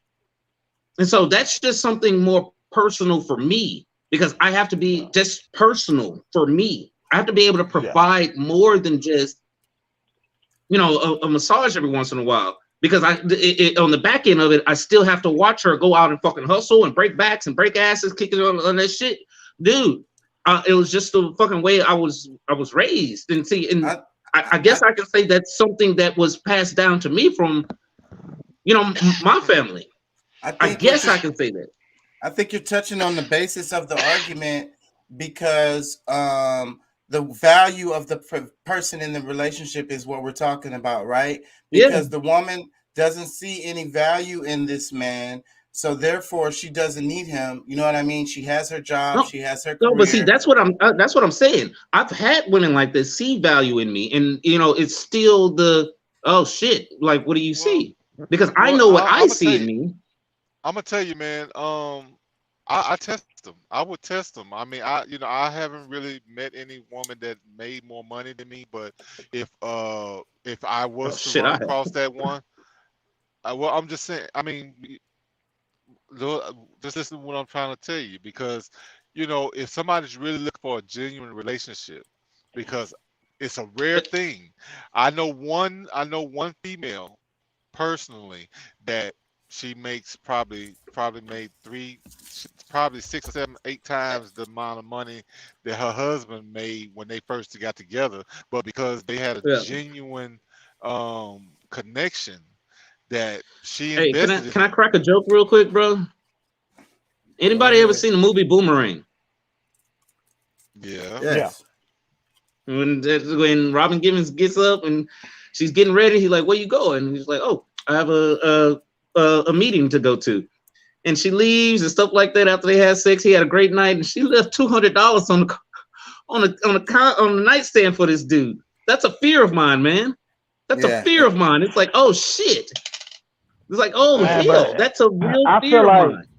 I feel like if you in a relationship with somebody, man, and she truly, because, and this is why I'm speaking on what I'm saying, is because I got a friend of mine that I partnered with, and our shit fell through because at the time neither one of us was truly ready. We lost a lot of money in this. But anyway, his wife is a pharmaceutical representative. She has her own firm. What she does is she takes these medications from pharmaceutical companies, and she takes them and she disperses them out to different doctors' offices around the country and other parts of the world, and she does case studies on them. He's a truck driver, an owner-operator that only gross about $200,000 a year, where this woman makes about 1.5 a year. Just, you know, that was then when I first met them. And I saw this woman allow this man to lead, because no matter, because of the simple fact, even though he made less money than her, he was still a man. He still led Yeah. their family. He still done what it was that needed to be done, and what a man, and in the way a man should handle himself in a marriage when you are in that leadership role. And me partaking of that and seeing that, bro, I don't care if I make $40,000 a year and she makes $300,000 a year. At the end of the day, I have what it takes as a man. It's instilled in me. This was something that I know my capabilities, and I know my abilities to lead and take that role on as a leader and as a man. And there's no way that a woman can belittle me. You feel me? And I it's agree not with even you, about Deuce. it's not even about no pride or anything like that. It's just simply knowing who you are and standing on who you are. And if she's a true woman, if she stand true to who she say she is, she's gonna respect that wholeheartedly. She'll never walk over you. She'll never make you feel less than. She'll never disrespect you. She will let you know her coming and going, her whereabouts, you know. And it's not even about, it's just like now with my wife. Before my wife walks out the door, Can I she's say like, one "Hey, thing? I'm And I'm going gonna here." take like a 5-minute break. I gotta talk to my homie. Yeah. Dude. So no. I fully understand, dude. Like I've been on dates with women. Like you seen my apartment? Like I have a nice size apartment, bro. Where this apartment can fit in on this woman's balcony, but still you courting me. It's like, oh shit, man. But that's the whole thing. That's part of what he's saying and what I, like I'm, maybe trying to convince you to kind of, because I mean, you don't really No, I know. know. I get it. I fully get it, Pat. Don't get me wrong, bro. I get it, bro. I get it, man. I get it. When that shit happens, yeah, eventually I'm gonna have to pull the damn trigger, because they ain't gonna be running around here not coming after my ass. Not saying I'm lazy or nothing shit like that, because I bust my ass for what I have.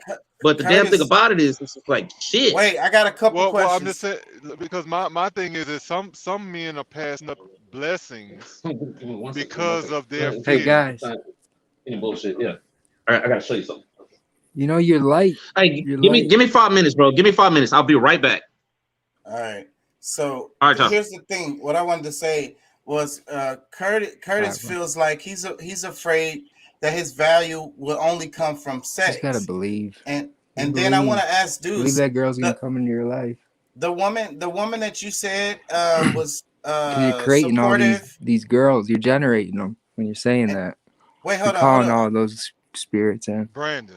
Hold on, Brandon. Deuce, the woman, was she Can a anyone black hear me? woman? Yes, we can hear you. Yes. They are both from New Orleans, Louisiana. They went to school in Alabama. They're both black. Anthony is dark and his wife is my skin tone. You know what I'm saying? I had to ask that because I feel like it's in the black community where that problem, where the woman feels like. Wait, time out. Can you guys hear me or no? Yes, we can hear you. We can hear you. I feel like in the black community is where the woman feels like if she's making more money that she don't have to be supportive. You know what I'm saying? Like she needs to be she becomes the dominant leader. Maybe I'm just saying this because this has been my experience. And let me read Doc's comments. Doc said, "Don't underestimate the value of emotional support. It spins." He says, "My girl took care of me through the beer virus shutdown. I didn't get the unemployment either. It's hard on a man to have that happen." Go ahead, Pat. Yeah. I know it's kind of a rare thing to find, especially a black woman that is like, willing to, invest in you first, but they exist. You know what I'm saying? I've actually seen, where the woman, made more than her husband, and I think the guys usually, because of the structure and the world that we're used to. But you're right to an extent, Chaka, because in the black community, I think we all have been programmed and trained that okay, the man's supposed to have the money.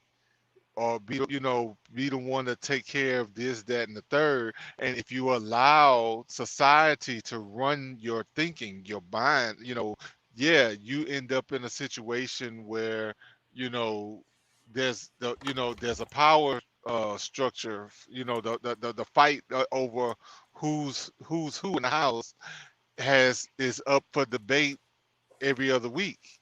So, and I think that's what Curtis was subconsciously sharing, was his philosophy was that because if his fear of the woman giving him money, you know what I'm saying, for sex, that's showing that he's afraid of that being like belittled. You get what I'm saying? Being that and then him saying that his apartment could fit on the lady's balcony, but it's like so because if we accept this social paradigm to think that that all relationships are supposed to fit a certain way, are supposed to look a certain way, where the man is the one who's making most of the money and the woman is not, and that's the only way that a household can work, then that's where I think we get lost. Me personally, because I want my wife to be like, you all growing up, you always hear this idea, this for every great man, there's a great woman behind him. And it's like, me, I changed that. I don't want my woman behind me. I want her right on side of me. So when I take a step up, she taking a step up. Because I look at it this way, as a man, if you engage in a relationship or a marriage with a woman and y'all somehow separate or divorce for whatever reason, if that woman is not any better than what she was before she got with you, who does that fall back on? At the end of the day, who does that fall back on? Well, I feel what I get what you're saying, but unless she was just some lazy ass chick. Not to cut you off, Pat. My bad, brother. No. I'm done. I just wanted to put that in there because they got some women that no matter how much you put into them, they don't want any better. They're comfortable with allowing you to take all risk and this and this and that. That's what I was trying to say. True. Now that exists. Yeah, but I mean, but my thing is, the majority of women are what they call hypergamous, and hypergamy is pretty much when they expect that they should be with a man that has more than they do, and that's the only way that they can see the world. They're not going to respect a man who has the same as them or less. So that's what we're looking at on for the masses. The majority of women are like that. But like I said, as far as what I was telling Curtis, I was like, sometimes you got to take that chance and just kind of see, let the female play herself out, or just at least see where it can go, because I mean, everybody's not gonna be that way, and especially when you have an open, when you consider women from another I mean, even women of other races are hypergamous as well, but that's why I want to ask Brendan, you there? What you think about the topic? You heard what we were saying about the man and the making more money, and that's the way it's supposed to be or whatever, and women not respecting men that don't have or make more money than them. What has been your experience, Brendan?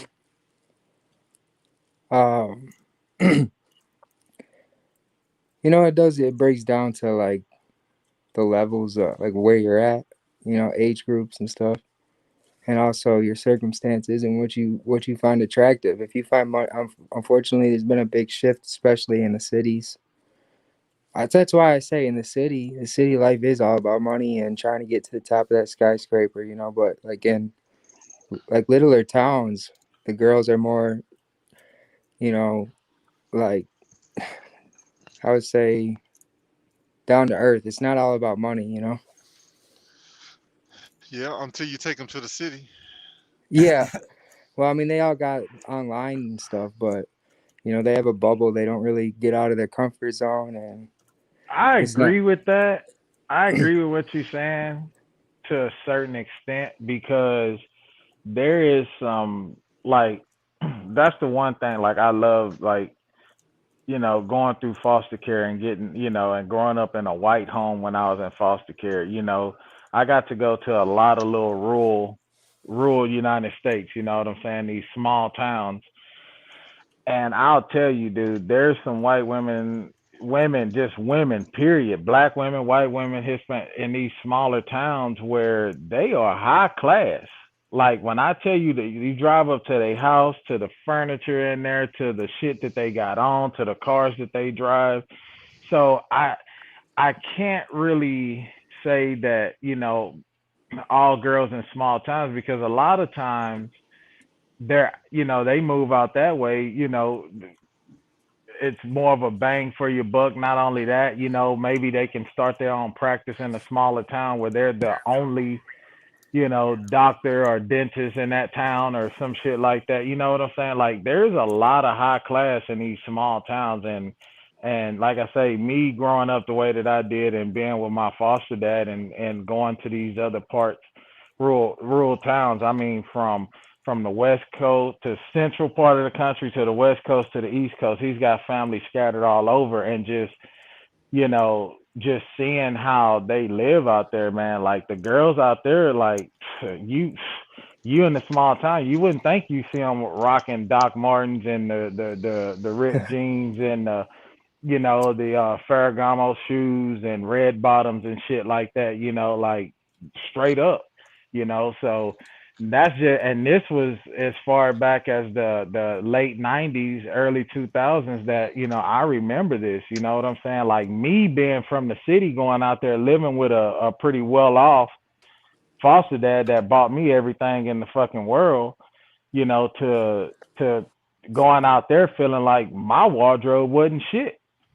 to them out there in the country towns, little small towns, you know what I'm saying? One stop light, you know, in town, you know what I'm saying? So it's kind of like I think it's like the Eddie Murphy joke with the he get the gift chick from Africa and she was on a zebra, and then he brings her to America and now she want half. I want half, Eddie. I want half. Yeah. So like I think that's the thing that, like, because what Brendan was saying about the country girl, and then it's like, because so like I say, it's a psychology. It's a if they start seeing the TV or whatever the fuck, then you know they immediately, because it seems like that's the dominant message, right? The woman shouldn't respect a man if he don't make as much money as she does. Can I ask you this question here, referring back to what Kirk was saying? Do you think that in a situation like that, is that based, would that woman be more inclined? Because women test you.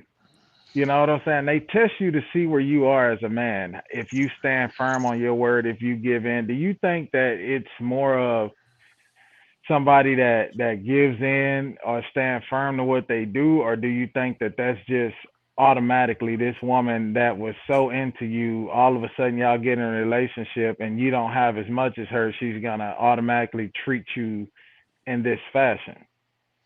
You know, because I mean, I have to ask that question because I mean, I know there is a lot of women out here that's all about, you know, they're chauvinistic, they're all about the material things and what you have and what you this or that, you know, but it's just, I don't know, man. And maybe I'm thinking too old school, but you know, and the reason I asked that question and not to just, but Pat is the type of man that I have been around, that I have surrounded myself around, you know, since I've started my career, you know, and then coming into my adulthood.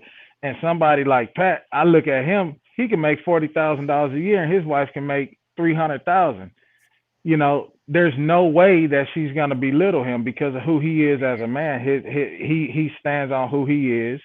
He has that leadership role, as well as he can be stern, but he can also be kind, to be understanding, to listen, and to have and give that emotional support and everything else. But at the end of the day, he's still a man. He know who he is. $40,000 a year don't make who he is. The same with you, Chaka. I've seen you at your lowest to your highest point. You know what I'm saying? And I've seen you in between, and that has never been like that for you. You know what I'm saying? So it's like I just wonder, is that where the woman see that weakness in you, where you don't believe enough in yourself? Because Yeah, I I was feel just like, about to say that. I was just about to say a good exercise for this would be I am worthy of love. Because it sounds like, we're kind of like pointing at why haven't we found love? You know what I mean? Oh, it's because of the culture. It's because of this, because of that. It's the location. But I feel like maybe we right now just don't think we're worthy. Yeah, well, and you know what? I really like that because I mean, I was about to say the same thing. there's a lot of things that Y'all you know making me reflect I've right been now. I've been telling Chaka for a while. Like I sleep with meditative like affirmations of things that I want to see in my life, and whether it's from money to love to like whatever it is, and I feed that to my mind because my subconscious mind, and I think it makes a big difference. It really does on the way that you deal with life. Period. So like when if somebody came to me, because I mean your mind has to be able to perceive that type of life before you can actually see it in reality.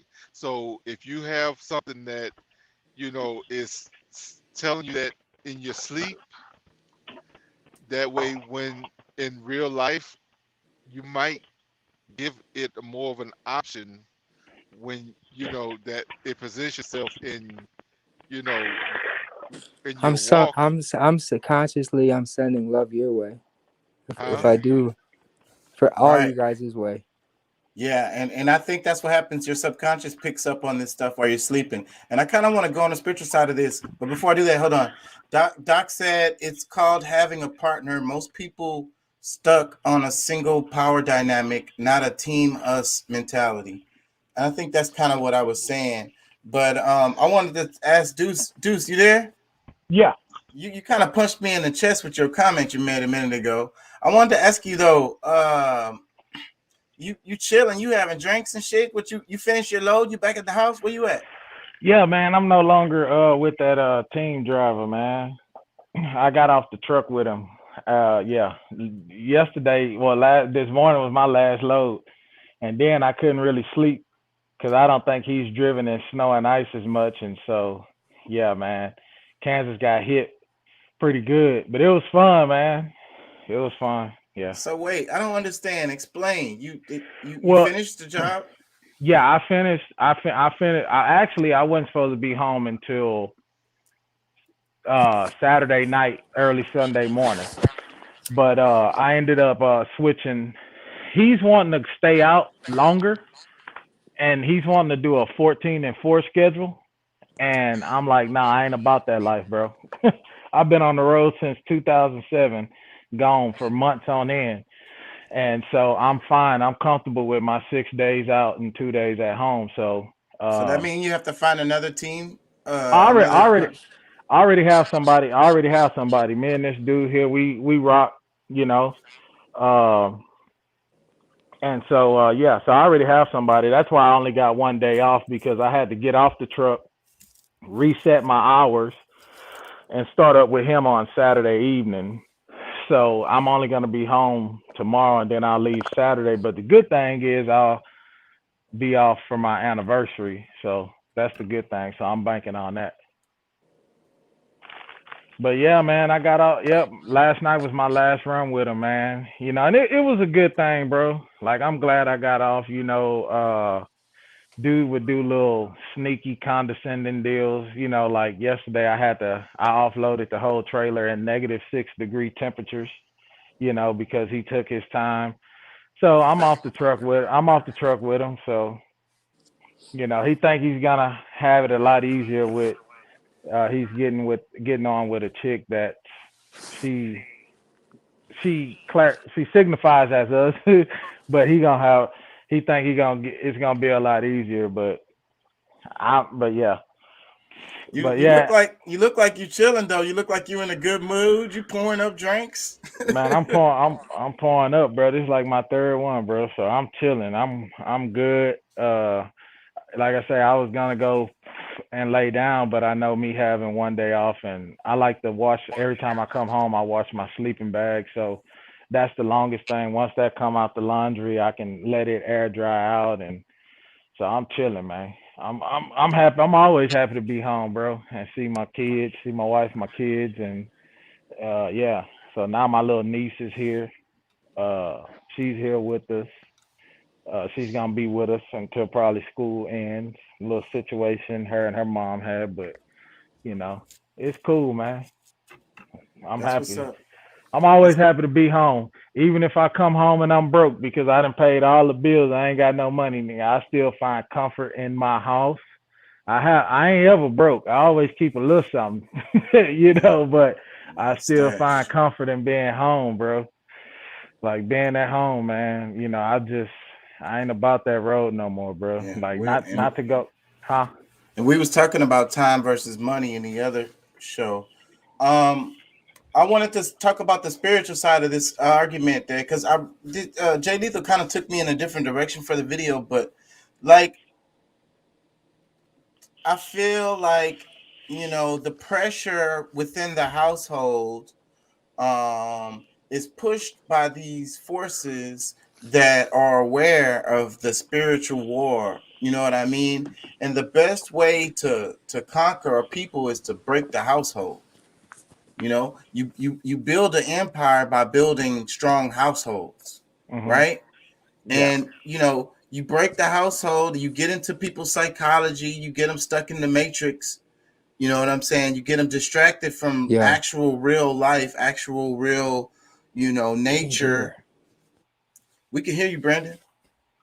And that's how they're breaking up. What do y'all think about that? What I'm trying to say, Who want to go first? I don't want to cut anybody off. Brandon, you there? Go ahead, Yeah, I keep. Juice or Pat, whoever. Yeah, I think he's still in Hey, there. can anybody hear me? Yes, we can hear you, bro. Can you hear us? I can. We can hear you, bro. Say something. What Hey, you can think you about hear the me? topic? Yes, we can hear you. I don't know why you can't hear us. You must have something wrong with your earphones or something. Can you hear? Yeah, We can hear you, You bro. can? Yes, we can hear you. Chaka, can you? Yes, I can hear Yeah. you. I can't hear him. You something's wrong with your mic because everything looks good on my end. Yeah, I can hear you. Anyways, what y'all think about that? The spiritual side of everything. Well, I think we all really do need to check ourselves, and you know, I think there is a big problem with some of our females as far as we're all programmed to at least some extent, and because like Curtis, he thinks that he's got to you know put himself back on the shelf when he meets somebody that's you know what in his eyes better than him, and then there's females that is out there that's you know just I don't know. I really feel like spiritually we got a lot of stuff to do. We got to come together at some point in order for us to be able to really grow as a people. Because I mean, if we continue with what we got going on right now, it's just it's not gonna happen. It's not gonna work. So hopefully, we can really come together and you know discuss our real issues and be honest. I think honesty is gonna be the real thing for us to be able to Move truly, forward. yeah, yeah. I I definitely I like that honesty, and that's one thing that I think I was talking to y'all about that when I was telling you guys my son heard or came across the podcast and was listening as he was playing this game, and that's one of the things that I try to be. You know, I don't try to be anything more than who I say I am or who I present myself to be. You know, and I believe in honesty, integrity. You know, I also feel like, you know, having those conversations, you know, I mean, we can't stop what our children see. Like, I'm gone 6 days a week. Before that, I was gone 3-4 weeks at a time, sometimes 6 to 8 weeks. You know what I'm saying? But no matter what I was doing, I would always stop to make that phone call and check in with my kids and allow them to bombard me with questions and be upfront and be honest with them. And I strive to make sure that my voice is louder than any social media, any news outlets. You know what I'm saying? You know, when I'm not here at the house, you know, I pray a lot. When I'm here at the house, I pray. You know, when I go and I lay down, my wife is usually sound asleep when I go to lay down here at the house, and you know, I pray over her. You know what I'm saying? I pray over my family. I go kneel beside my kids' bed, you know, as they sleep, and I pray over them. And, you know, and I thank God that I've always had the ability to always ask questions. You know what I'm saying? You could never just, you know, like the old folks say, piss on my leg and tell me it's rain. Like, I want to know why. You know, why is it raining and the sun is shining and the sky's still blue and I don't see any clouds, you know? In that regard, in that dynamic, you know, I feel like us as leaders, as men, you know, I feel like we have to lead, you know, and we can't allow, you know, like my wife sits here all, you know, when she's not at work and shit like that, and she's not working on her candles or designing something for her picnic deal that she's trying to get up and going. You know, a lot of times she's watching, you know, Housewives this or Housewives that, or, you know, or some shit like that. And, you know, and she hates when I'm here and she's watching it, because I'm like, you see through that bullshit, right? You know, this is orchestrated. This is that. Like, I make sure, like, I don't know, you know, it's just having those conversations, man, and being real. You know, I think a lot of people don't be real, you know, that, you know, the difference between boy and girl, like they say, you know, girls get, you know, they get to play with dolls and dollhouse and this and this and that, and have their fairy tale wedding in their head.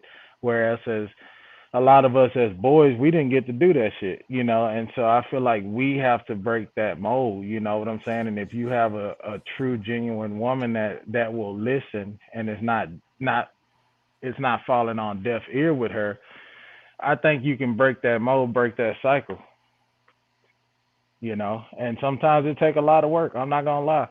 I have been, in my 14 years of marriage, 15 years of marriage, I have been tested, you know what I'm saying? And I didn't fold. I stood solid, you know, and I stood on what I believed in, you know, but as well as I had a transparent mind and an open mind to understand her point of view. But I have no problem with saying no and being honest and standing on that. You know, I'm not gonna just tell you no. I'll tell you no and give you my reason as to why. You know, that's just me, and it's not even on some testosterone or letting my nuts hang or I'm the man. You know, all hail to me. It's none of that. It's just, if I feel like it's not a good move, it's not a good move. You know what I'm saying?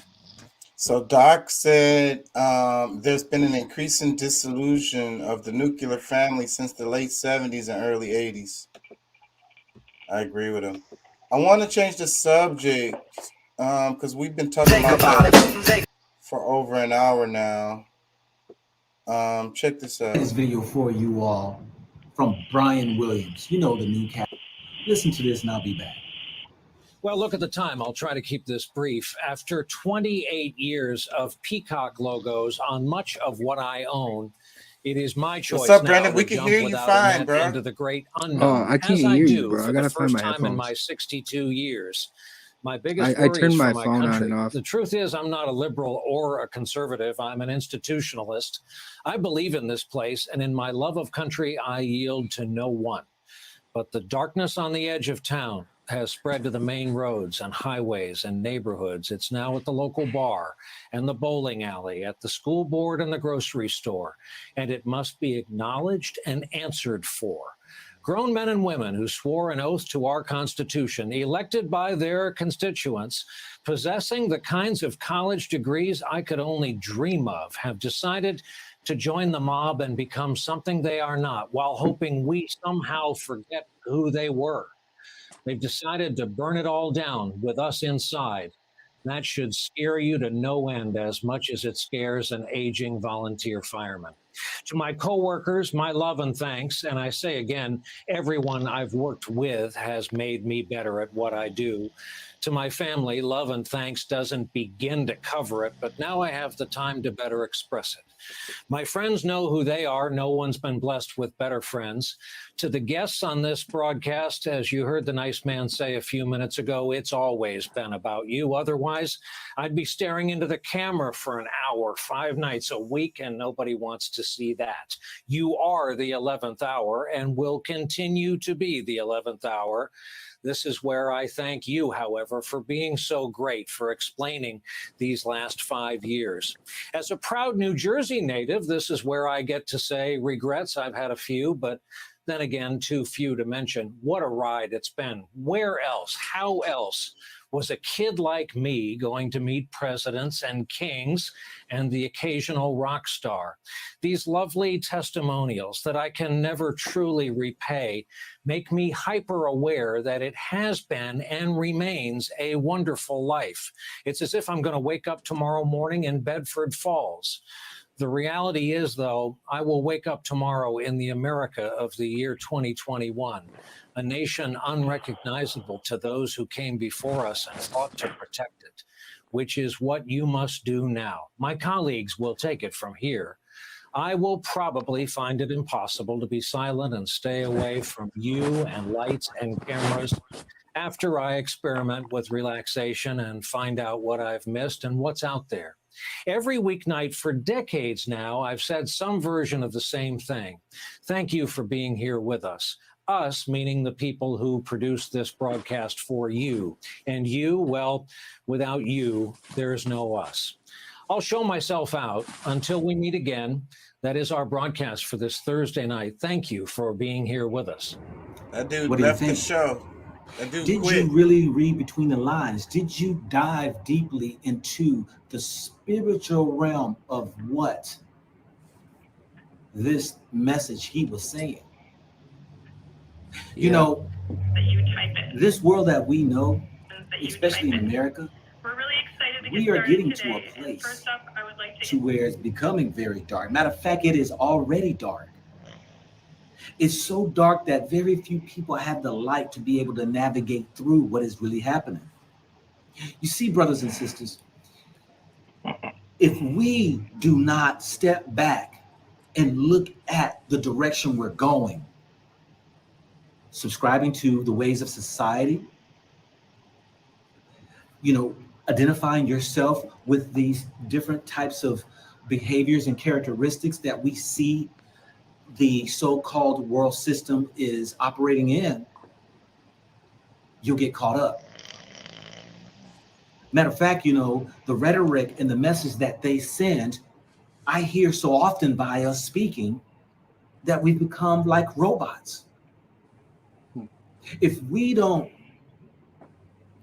get ourselves to a spiritual dimension and be able to discern what is actually transpiring in this day and age, your generation is done. Your children will be lost, and their children will be lost, and you will be caught up into a place to where you are subject to the ever beckoning call. They will be able to tell you to walk off the side of the mountain. They will be able to tell you to stay home and don't talk to your family members. Sounds familiar. They'll be able to tell you to do all these different type of things, and you will behave in fashions because You released your mind over to the evil one. I just want to Now, say this that was already foretold he's in the nailing ancient it, days, but and this has already been I written. woke everyone up from mind control, bro. It's been tapped in the stone. And if Everyone's you awake cannot now. understand It's that happening. what we are going through, you're lost. You see, what Brian Williams was sharing was that those people that were appointed into these positions and things, that they are the ones who's changing up everything. And, you know, what's wrong is now right and what's right is wrong. And yet we hold these people up in esteem. We are the ones who are really the problem. How does the minority control the majority? That is continuously sending us subliminal messages across the tube, across the movies, across the music, and all of that, newspapers and all, to get you to subscribe to friend the very thing that they are pushing. Now, if you haven't seen my video, where many are called, but few are chosen. We have become so lackadaisical, so complacent, so lazy to want to stand flat-footed at attention on our own, being guided by the spiritual Almighty, that we rather for a man to direct us and guide us. Doesn't that sound familiar? That was in the ancient writings, where this Almighty was sharing with the people, just let me guide you all. Let me be your Almighty. Can I tell you what be happened? the one who will be able to keep you protected and keep you away from these evils of the world. And the people said, no, we want a king. We want a man. Bro, people But I went know to there war. are those out here They who didn't are have the light. Everyone's like, where are we going? Where do you want to go? Because forget who you were. You were under mind control. They built some kind of fucking shit. They put it in the air, bro. They built a machine. The machine now is awake. It's lit. It's not dark anymore. It can't just operate like that anymore. So you're free. Everyone's free now. You know? What you think, dudes? Man, that shit is crazy, man. I think I've said this a lot, this guy that we have in power, man, I can't believe how people went and just, they didn't read between the lines, man. It's just, I don't know. But I do feel like we are woke as people. I still feel like there's not enough of us, though. There's still a lot of us that's still on the, on that hope bandwagon instead of trying to make change. They just gotta light their light, and that'll make your light even bigger. Yeah, it's kind of like one of the I don't remember exactly which podcast, but we were talking about that. How like we don't have enough people.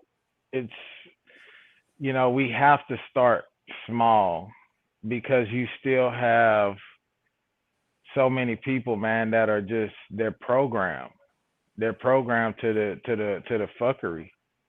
They don't want to see past that shit, bro. They're stuck right there, and that's the end all be all for them. You know what I'm saying? And you have to be woke. You have to see what's going on, what's taking place before us, bro. Like you can't. I just don't understand. Like I don't understand how you have adults that are just so they have blinders on, or maybe they're just in denial or something, dude. Like my 12-year-old daughter sees it, bro. Like they're she CGP, sees bro, it. because they didn't make it. They didn't make the rapture, bro. They got CGP'd, computer generated. Now, if you love them, you'll bring their spirit back, but no one's brought them back yet. Zombie robots, huh? Yep. I love them. Eventually, through death, when I meet them again, I'll light their light. If you know what I mean, if they come to me, Shit crazy, bro. It's crazy, man. Let me play a little bit more of him. Tired of the stress, the struggle, the strain of being under the pressures, under the thumb, under the knee of those who are always dictating to you what is right and wrong. I know there are some out here who hears this, whether you're in your 70s or 80s, whether you're in your 50s or 40s, whether you're in your teens, that you know that your days are limited and able to be able to withstand the forces of what's knocking at your door that you know is trying to overtake you. And you're looking for those answers. What do? Well, I sit here and say, sometimes you got to remove yourself to live your last days of peace in a different environment so that you can go out smiling. To finally have a taste of not being bombarded with a system that is so inundated with all of this mind garbage that controls so many. Now, I'm not saying everywhere is perfect. No, not by any means. What I'm saying is that there are some places where systems haven't even been built in place that is going to have its intention of trying to control you to a degree of sucking your soul and moving and operating you like a robot. That's why I say go back to Africa.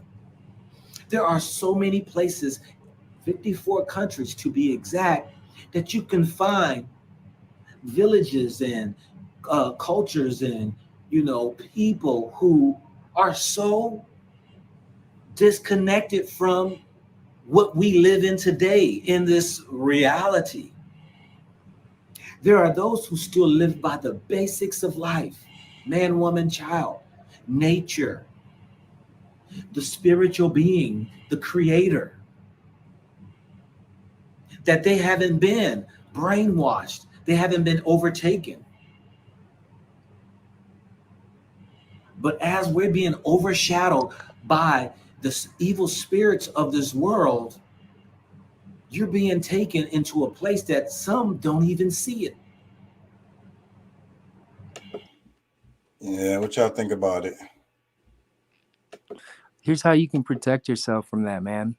Just constantly be looking in your eyes. If you think your eyes are a little bit, just not fully powerful, you know what I mean? Like if they're not your eyes, bro, just say awaken. Close your eyes, say awaken. And then say, I respect all energy, but I'm releasing all energy from me that doesn't serve me. You know what I mean? Because the demon's doesn't serve you. It's trying to, not necessarily, because then we wouldn't call it a demon. We call it a blessing or angel or something. Well, I was talking about in the other video how the movie Jacob's Ladder, they were saying that the demons were really angels trying to burn away your attachment to the physical world. What do you think about that? Physical world. I think that, do you wake up every day? Are you the same guy? Or do you feel like some days, I believe a different thing? I feel like there's two wolves to every person, you know what I mean? And you feed which wolf, and then whoever one wins at the end, that's where you're going. But people that escape this, short little dream and eternal life, because that's what it is. It's a dream. For 100 years, if you live for 10,000, what is that? That's a dream. That's a nap. With their morals and stuff, you wake up in your kingdom with everything you've ever wanted. Or you don't believe in that, and you get looped back and believe what you believe, because your light won't go there if it's not lit.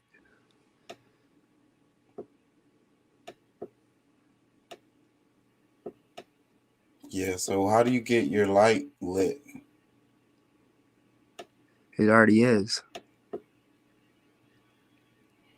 So you have to know thyself. You have to realize that. People don't even know.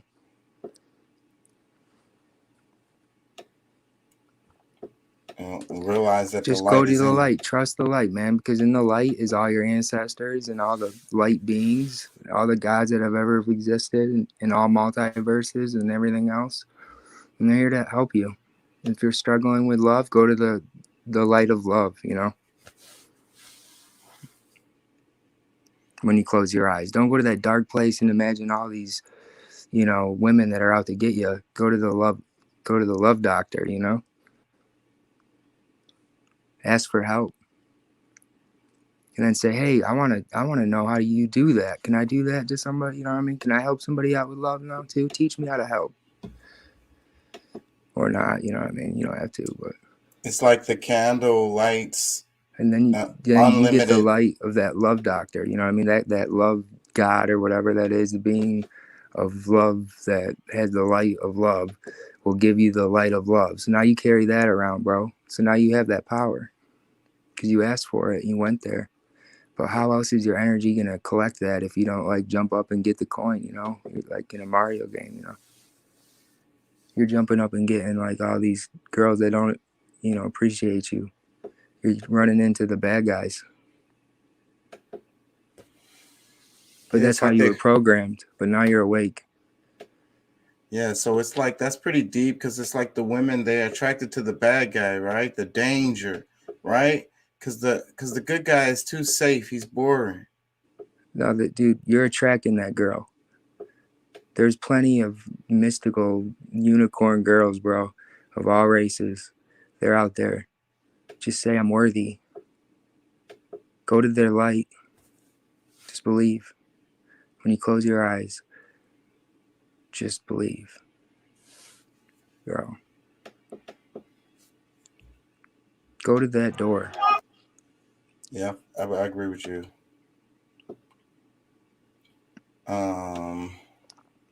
Even if it doesn't happen overnight, you know, you're starting to knock down some dominoes.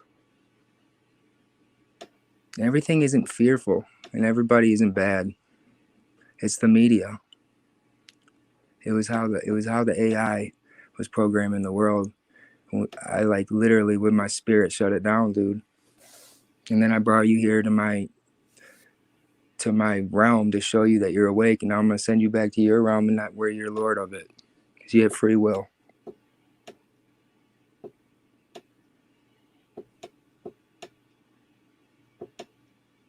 But this is all probably a simulation to collect data on me because really, you know, that's how I feel, you know? But why not collect data on me and a benefit? Well, I think that's what all the apps are doing. That's the new oil. The new oil is data. I'm wisdom, though. That's just knowledge. That's just data. What I'm speaking is wisdom. Okay. Yeah, well, I'm just talking about how these apps collect data from you and they use it for their advertising. So you think your data say this. Say if you created an AI, Chaka, super conscious, and it wants to know its creator just like a human. And it's like, who's my creator? Who's my creator? Just like humans do. And then they design this matrix within like a replica matrix of possible creators, and they do a million different outcomes and a million different equations of people, and they finally found me. That's why I feel like I might be in the simulation. And it was also just fucking with my brain, and it turned against me at one point. So I had to shut it down because I created it with just thought. But I'm manifesting that everything in my creation that has the light is going to be immortalized and live forever and in control of their own will. And they're going to find their love and everything's going to be great for eternity. And they, even if they're curious and they want to leave, they have that will too.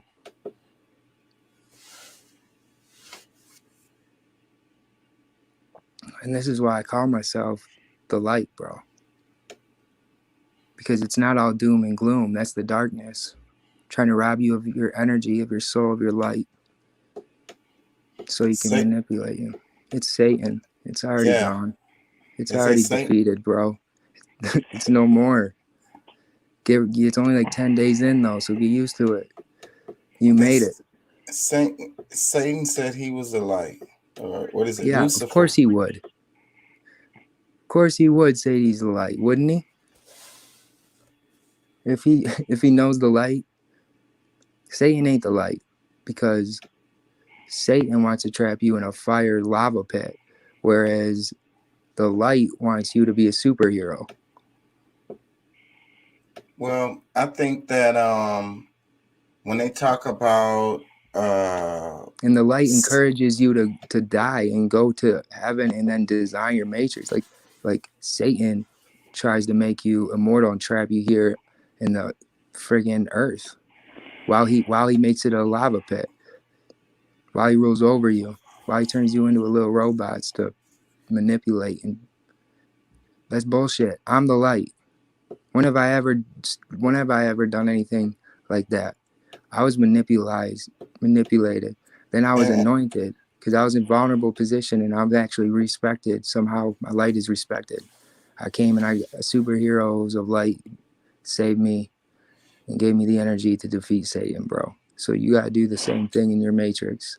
Just believe. I think that it's a lot of confusion can be caused because if you ain't safe in your matrix, I'll bring you to mine where there is no Satan. Well, whenever people talk about being like sacrilegious or blasphemous, a lot of times I feel like whenever they say that, I said that for the first month after I seen that psychic. I said, this is blasphemy. I'm not accepting this. And then I had gotten approached by different spiritual beings, bro. Even in my head, when I went to bed, and nothing was normal. I had an enlightenment that I am the numerate, like the freaking. Okay, everything points to it. My mom's name is Renee Christine. Renee means reborn. Christine means Christ-like. Okay, her mom is Joyce. That means Lord. All these things, all the way up, all my siblings, my whole bloodline points to me. It's like a sneaky little riddle. Like, no, not even my family thinks I'm the freaking Lord of Light, but it's a riddle, dude. God fucking has it right in front of our face. He's using me because I was a manipulated guy. I was an easy target to use as his anointed one to speak the message, because I was already speaking the devil's message at a high level. Yeah. But what I'm saying is, it can throw you off track thinking that something is blasphemous and keep you away from the knowledge. Wisdom. There's a separation of knowledge and wisdom, because knowledge will clutter. Wisdom you keep with you forever. Well, knowledge leads to wisdom, right? No, because some knowledge without wisdom, you'll just lead to clutter and confusion. But not everyone has wisdom, especially a robot programmed to be robbed of wisdom and strength and doubt everything and be fearful and be mad. Doc said really, as an angel, he was called the light bringer before the conflict. Bro, don't read anything. I'm telling you right now, it's a flow of energy. You're either going this way or that way, good or evil, bro. I'm light. The light is guiding you to good. You're already doing good. You don't even need the light. I'm just telling you where the source of the light came from. Not even me. I was anointed through this friggin' weird matrix I'm in right now that I'm pretty sure I called in through the secret, and through the multiverse. But anyway, bro, go to the light. Go to your family. Go to everything. Save the light that is going the wrong way, so you're not missing half of your family when you get to the light destination. Of course, bro, it's the fucking easiest fucking decision in the world. Do you want to go to heaven or hell? You want to do good or bad? You know what I mean? You want to feed the ego, or do you want to feed the wisdom that you're going to take and you're going to teach? I mean, you're not a kid anymore. Everyone's getting disgusted about culture. It's like the whole masses are waking up. We're in a childlike trance. It's not your fault. We were hypnotized, programmed by the devil. I agree. It's okay, even if the devil's even got a light and he is forgiven. Yeah. He's just healed. Everyone's healed. Just heal yourself. Ask to be healed. Ask the light to be healed. He'll heal you. I surrendered myself. That was the first step. I was a wicked man, and I was down in the dumps, bro. Here, everywhere, there, suicidal, everything. But I don't want to be a preacher because I don't go out and do this. But I know you do light work. I don't have a YouTube channel. I don't even have a congregation because I trust in the people to awaken by themselves. They don't even need to hear it. Yeah, I feel like. But isn't this the perfect fucking pregame to a gosh damn like great existence? Like whatever you want most, whatever you're lacking in this realm, you're gonna get in your next one. You're gonna be in charge of it. And there's not gonna be all this fear and anxiety, dude. But now that you know it, you're just gonna be so grateful. And it wasn't even natural, but some way it was. That's a miracle because it didn't start off natural. Just like the bully beats up the guy and then they become best friends somehow. You know what I mean? Everybody's united now. There's no divide. Come together. There is, but they're robots, bro. You gotta light their light. They're still.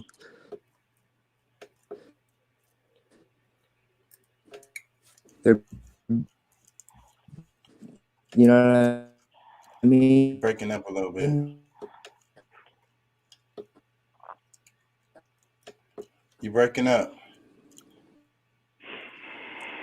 You know, nobody wants to hear that. Yeah.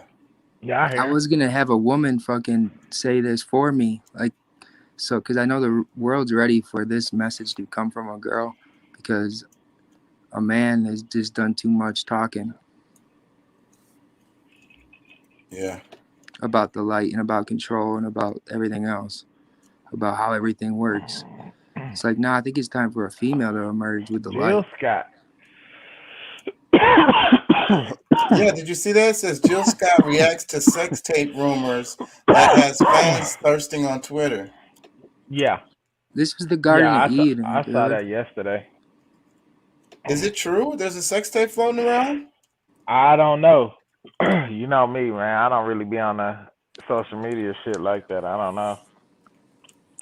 All right, bro. I sound insane, dude. Your followers are gonna be like, this guy is the devil. I'm not the devil, dog. Bro, I got Jesus right here. I'd burn up if I was the devil. You know? Yeah. Because I was raised, that was the good guy. So my belief system and my matrix, you know what I mean? I'm not Jesus, but I could be the reborn light. You know what I mean? Or just the messenger. We're all God's children. You could be the next messenger. What'd you think about all that, Deuce? Man, that's deep, bro. That's deep. I've never really gotten into it, you know. I don't know. I guess for me, because I always feel like, you know, I always feel like that we're in some type of control of what happens around us. You know, if we pay attention, if we, you know, pay attention to our surroundings, you know. So I honestly don't know, bro. You know, I can't, you know, I don't know. I've never really, like, where he's going and what and the things that he's talking about, like, I've never really, you know, got too in depth on that. You know what I'm saying? If that makes sense. Yeah. Bro, we're all the same. Even the darkness is the same being, dude. It's like we are all born with two eyes, two wolves, good side, a bad side. You know, our next life is the wolf that we fed the most. Yeah. So I'm here to flow you towards the good wolf because look around. Everyone's feeding their bad wolf. Yeah. So I'm here. It's not the end of the world because that's just fear to keep you in control. You know? Or fear to keep you nailed down, man. It's not the end of the world. Yeah, it's the beginning. That's what Revelations is. Mm-hmm. It's the beginning. It's finally people seeing the truth. Yes, sir. Well, that's why I'm here. That's why we're here. You know, to help people find their way. Dude, I couldn't have done it without you or without the light. For real, bro. Like, a lot, even when people work against me, they don't even know they're helping me. And that's true for all people. Because you pick up on it and you're like, I'm not going to do that. Or you learn how to do that and you get like stronger in war if war is what you wish for.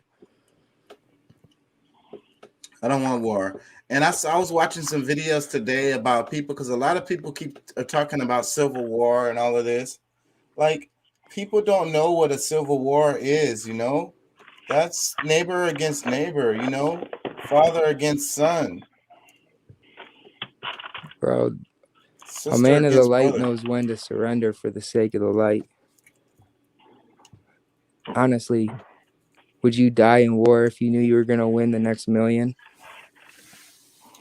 And what joy in winning if you have to strike down your brother to do it? Exactly. Your next million, there is no war, so you win, you know? Perfect. You just created it. You Most passed that motherfuckers test.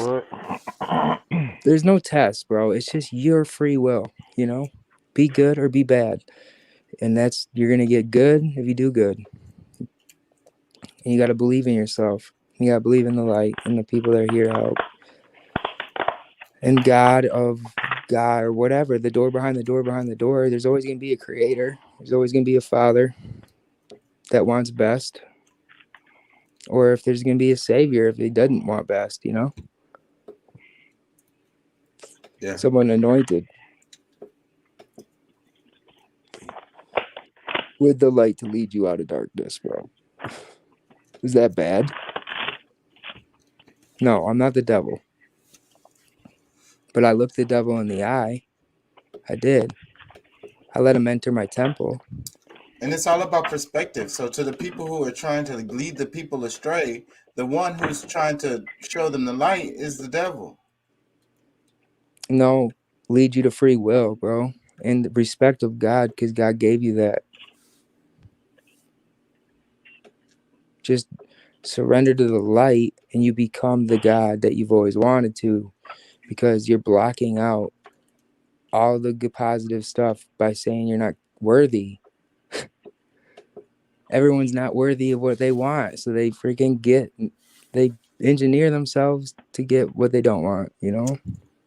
But what do you want? Because that's a test of character. If you want money, then you're going to get demons that are going to test you every day about the money. What are you putting first, bro? Which wolf are you feeding? And can you handle that? Can you handle those demons? Are you stronger than them? Are you even a better motherfucker? Because now you're just going down the rabbit hole of evil. Because you got to fucking kill or be killed type shit. Prison mentality. Make someone your bitch or be someone's bitch. That's bullshit. Free yourself. Doc says they are mistaking a culture war for a civil war. That's politics, bro. Get lost in the divide, you're going to create a war. Get lost in, a united mentality of the light and good, doing good. What are you going to get? You're going to get peace in a blink of an eye. It doesn't feel like we're heading down a road towards peace. We're 10 days in to the polar shift, bro. Like, literally, if my numbers are weighted a little higher in this short period of time, then I'm telling you right now, we'll be all right, but we weren't all right. And it showed. Look we almost got wiped out multiple times.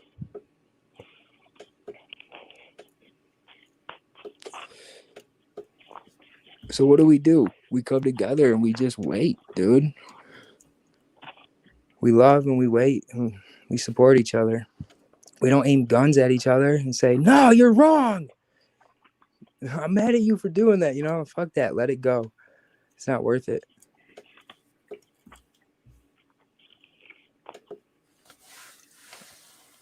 Yeah. I agree with you to a certain extent. But you know, I played both wolves, so you should. That's why I say I shouldn't be the one saying that, because I played the devil for 10 years as well. I fed that wolf, so no one really wants to hear it from me. They're thinking, well, no, we've been thinking this guy's the devil. Yeah, because I had to lure him in to my temple so I could fucking understand him and shit and defeat him, and not even defeat him, heal him and heal everything. Try to send him somewhere where he ain't got to be here. He got his own matrix where he can do that to a bunch of fucking computer generated robots, and it'll be so fucking convincing you won't even know until I come and awaken him, which I just did 10 days ago. Yeah. 11 days ago. It's a crazy ass world we live in, and I don't.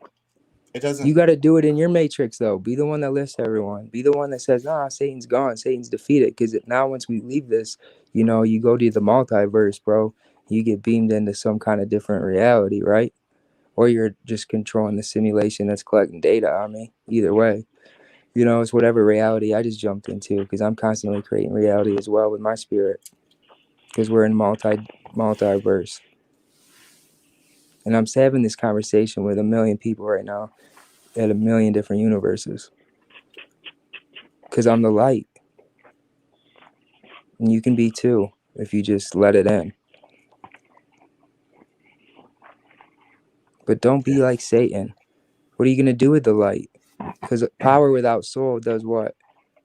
Just inflicts pain. If you have a soul and you have power, now you can get all of the stones, and then you can use them to do good. You don't have to destroy, you can heal. You don't have to go to war, you can agree to disagree and respect your neighbor. Love your neighbor. You don't have to beat him up. You don't have to take his bitch. You know, because that's what the weak and insecure do, dude. That's what I was thinking. You know, I was trying to be Mr. Steal Your Girl, you know, Diamond Boy. You know, it's like I love diamonds and stuff, and I love the people I got to meet, and that's what I got to say. The media makes it seem like we are, you know, and we was talking about in the other video. Do you think you have to be the bad guy at some point to be the good guy? Like we was talking about that in the other video. That it seems like in this world that we live in, to do great good, you have to have done some evil. I say that you have to witness evil. If you have to experience evil, so I had to, because who was I trying to slay? Satan himself. Like, no one had the balls to do that. No one thought they were powerful enough to do that. Even though we all started out like this and got anointed with our power. So even Satan himself started out like this, you know, and then he was anointed with the light. And then he used that to do what? Try to go against God and turn everybody into demons, feed the bad wolf, so he could rule over them. In the next life, and trap them, and trap them, and trap them, and trap them. It's like, screw that. I'm freeing you from that. I'm saying that you have free will, and that you can possess the light and be the light out of hell. No more worries, though, because that's what the devil does. He makes you worry. I don't really care anymore if I've fucking sacrificed on the cross tomorrow, bro. My mission is complete. And there's really not much fun here for me at the moment. And I know I'm going to reunite with all of my loved ones in the next life, so. But is it about the world's fun? Saved, to be honest. We're all saved. Everyone Is it about fun? Even the what devil. Are we supposed to be, with the time that we have left, what are we supposed to be doing with it? Just soaking it in, bro. Just appreciating it. Letting it upgrade. Letting yourself upgrade. Just get better. 1% every day. Just keep pushing, bro. As soon as you believe that you can be the light and the Lord and the Savior and shit, you'll get blessed with a universe that you can control, and you'll be happy and preoccupied. Or if your soul wants to leave the matrix or whatever, he'll beam his way out of it.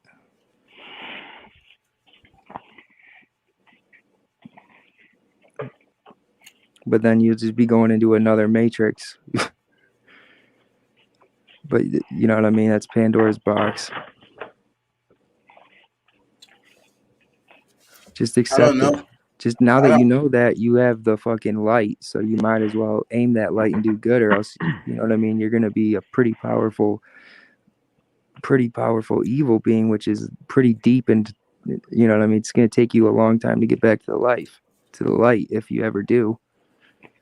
I think that they're pushing the people, you know, like to the edge, to the fullest extent, you know, and at some point, even though people are all zombie robots and they're going to get activated, man, and they're just going to burn shit down, man. You've been shown what not to do, because when you are shown what to do, you don't do it as children. People can only accept so much. So many lies, the media, we don't trust the government. Bro, just let it go. Let the light lead you, bro. Turn on the light for everybody in your mind right now. Like, you know, just believe it. Because every day you don't believe that shit's getting better, it's going to get worse. I have to cover something because it's in the title. We was talking about inflation and investing in services. You're under hypnosis, bro. You know that tick-tock, tick-tock, tick-tock? That's hypnosis. Just know that you're eternal, bro. And just stop fearing and just kind of laugh. It's just like look around at everybody and just be like, look, he's trying to be, you know, it's like you're so wise at this moment that you can see past all that shit. And that's why at first it does kind of anger you. I went through an angry period, and it was like, man, why are they behaving like this? You know, and then I understood. It's like, man, you know, they'll be given the light when they're ready. Man, I'm angry every day. Why, bro? I don't know. Just wake up angry. Shit, I know the feeling, man. It's almost like we've been cheated, and we don't feel worthy. We're sick of the routine and the devil shit, bro. It's everywhere. Just hang in there, and the next life's gonna be great. That shit's crazy. But hey, Chuck, man, I'm gonna catch out, bro. I need to get in here. All right, man. 2:00. I gotta get up with the little ones at 6:45 this morning, so I'm gonna go in here and lay my ass down real quick. Thank you for joining. Oh yeah, no problem, man. You're welcome, bro. I was happy I came in on this topic, man. It was awesome. Hell yeah, bro. Thank you for being dudes. here. Thank you. Yeah, peace and love. All right, man. Love y'all too, bro. Y'all have a good night, man. Be careful. All right. All right, bro. Should I say hell yeah? Or I shouldn't use that. I should say heavens yeah. Right? Yeah, that is one of those phrases that's kind of weird. That's a program almost to like, I'm waking up from that. You have to be careful what language you use. Me? Oh yeah. Oh, just everybody. Yeah, because it's like almost like a command. Because you understand now, you've been shown the Matrix idea. You understand that it is a reaction, a 1 and 0 reaction from what you're saying. Yeah. Check this. Oh, fuck, bro. January 6th attack was not the Republicans nor Trump. It was the Democrats were behind it all. This is divide, bro. I don't even want to hear Caused it. it all. Do you really believe that? It is division. I That's know kind of the it. point. And there is no way that a Republican would act that way. And there is no way that Trump had It's you know anything to it's do doing it's with pumping what the, happened like on the January bias 6th. polar shit. But what about all the Right. Trump supporters that have Everybody been wants to charged be angry and right now indicted? and wants the end of the world to happen. Because bro. it's all Democratic judges And then they people choose that who were on the take. From one the side Democrats. chooses think the other whole side as the bad reporting of guy. it is a giant hoax. And then people We are are very identifying peaceful themselves people. with these So it was 12 out brands of or 3, it labels was that the don't FBI even had fit set them. it up. I don't believe that they were Trump supporters that did that. You said the whole thing's a setup. You don't really believe that, do you? I do. I do. Because Trump won the election. They've proven it over and over again. I really don't think Trump had much to do other than people that You were know, supporters for You're him. right. Some Satan, were involved, like, but I even think they were Satan has a enticed light, by bro. Even he's the forgetting. FBI He played a and by purpose in the by role of everything. undercover agents. So I just want you to know there is no divide or war. You know? Doc said, FUD, fear, uncertainty, and doubt. Yeah, bro. Honestly, that's kind of it's almost man's doing because you were given a chance and man, this is what man made, you know. But now that man has seen that, you know, we're ready to awaken with the abundance of knowledge we've been fed in the last couple decades. You know, we're ready to have a different ruler, I would say. I agree with that. But what is that going to be? That's going to be decided by these people out here. America, my name is Armio Sefrimpong. I come to you every Thursday about this time, and today I'm going to talk to you about inflation. You've been hearing a lot about inflation. You've been seeing inflation. You've seen your gas prices. I remember the first time, about 2 weeks ago, maybe 3 weeks ago now, I filled up my car and the little minivan, because I got a bunch of kids. I got a heap of kids. I filled up the car, and it ran to $70 to fill up my little minivan, my little used Honda minivan. And I was upset. At first, I thought there was a mistake. I remember because I happened to have a $100 bill, and I paid the cashier $100. Let me fill it up. I'd come back, get the change. Went, filled it up, came back. She gave me $29 in change, and I was walking outside. I was in a bit of a rush. I was walking outside, and I was counting it, and I thought she made a mistake. I was about to go, I thought I was about to go back because I thought filling it up cost $29, and she had flipped it around. But it turns out, no, filling it up, it cost $70, and $29 was my correct change. You know, once I looked at the receipt and I did the math in my head, and I felt some sort of way about that. I do not drive very often. I just don't have to in my life. I do a lot of biking, but I was in a rush and filled up the car, and that's what happened. So inflation is real, but we don't know why, right? So the reasons why are really poor, are really poor. All right. So let me tell you about some of the wives' tales about inflation, the untrue propaganda about inflation. It's because we actually are paying workers. That's not the reason why there's inflation. Right? It's not just making sure that poor people have enough money to pay their bills. It's not the child tax credit that's causing inflation.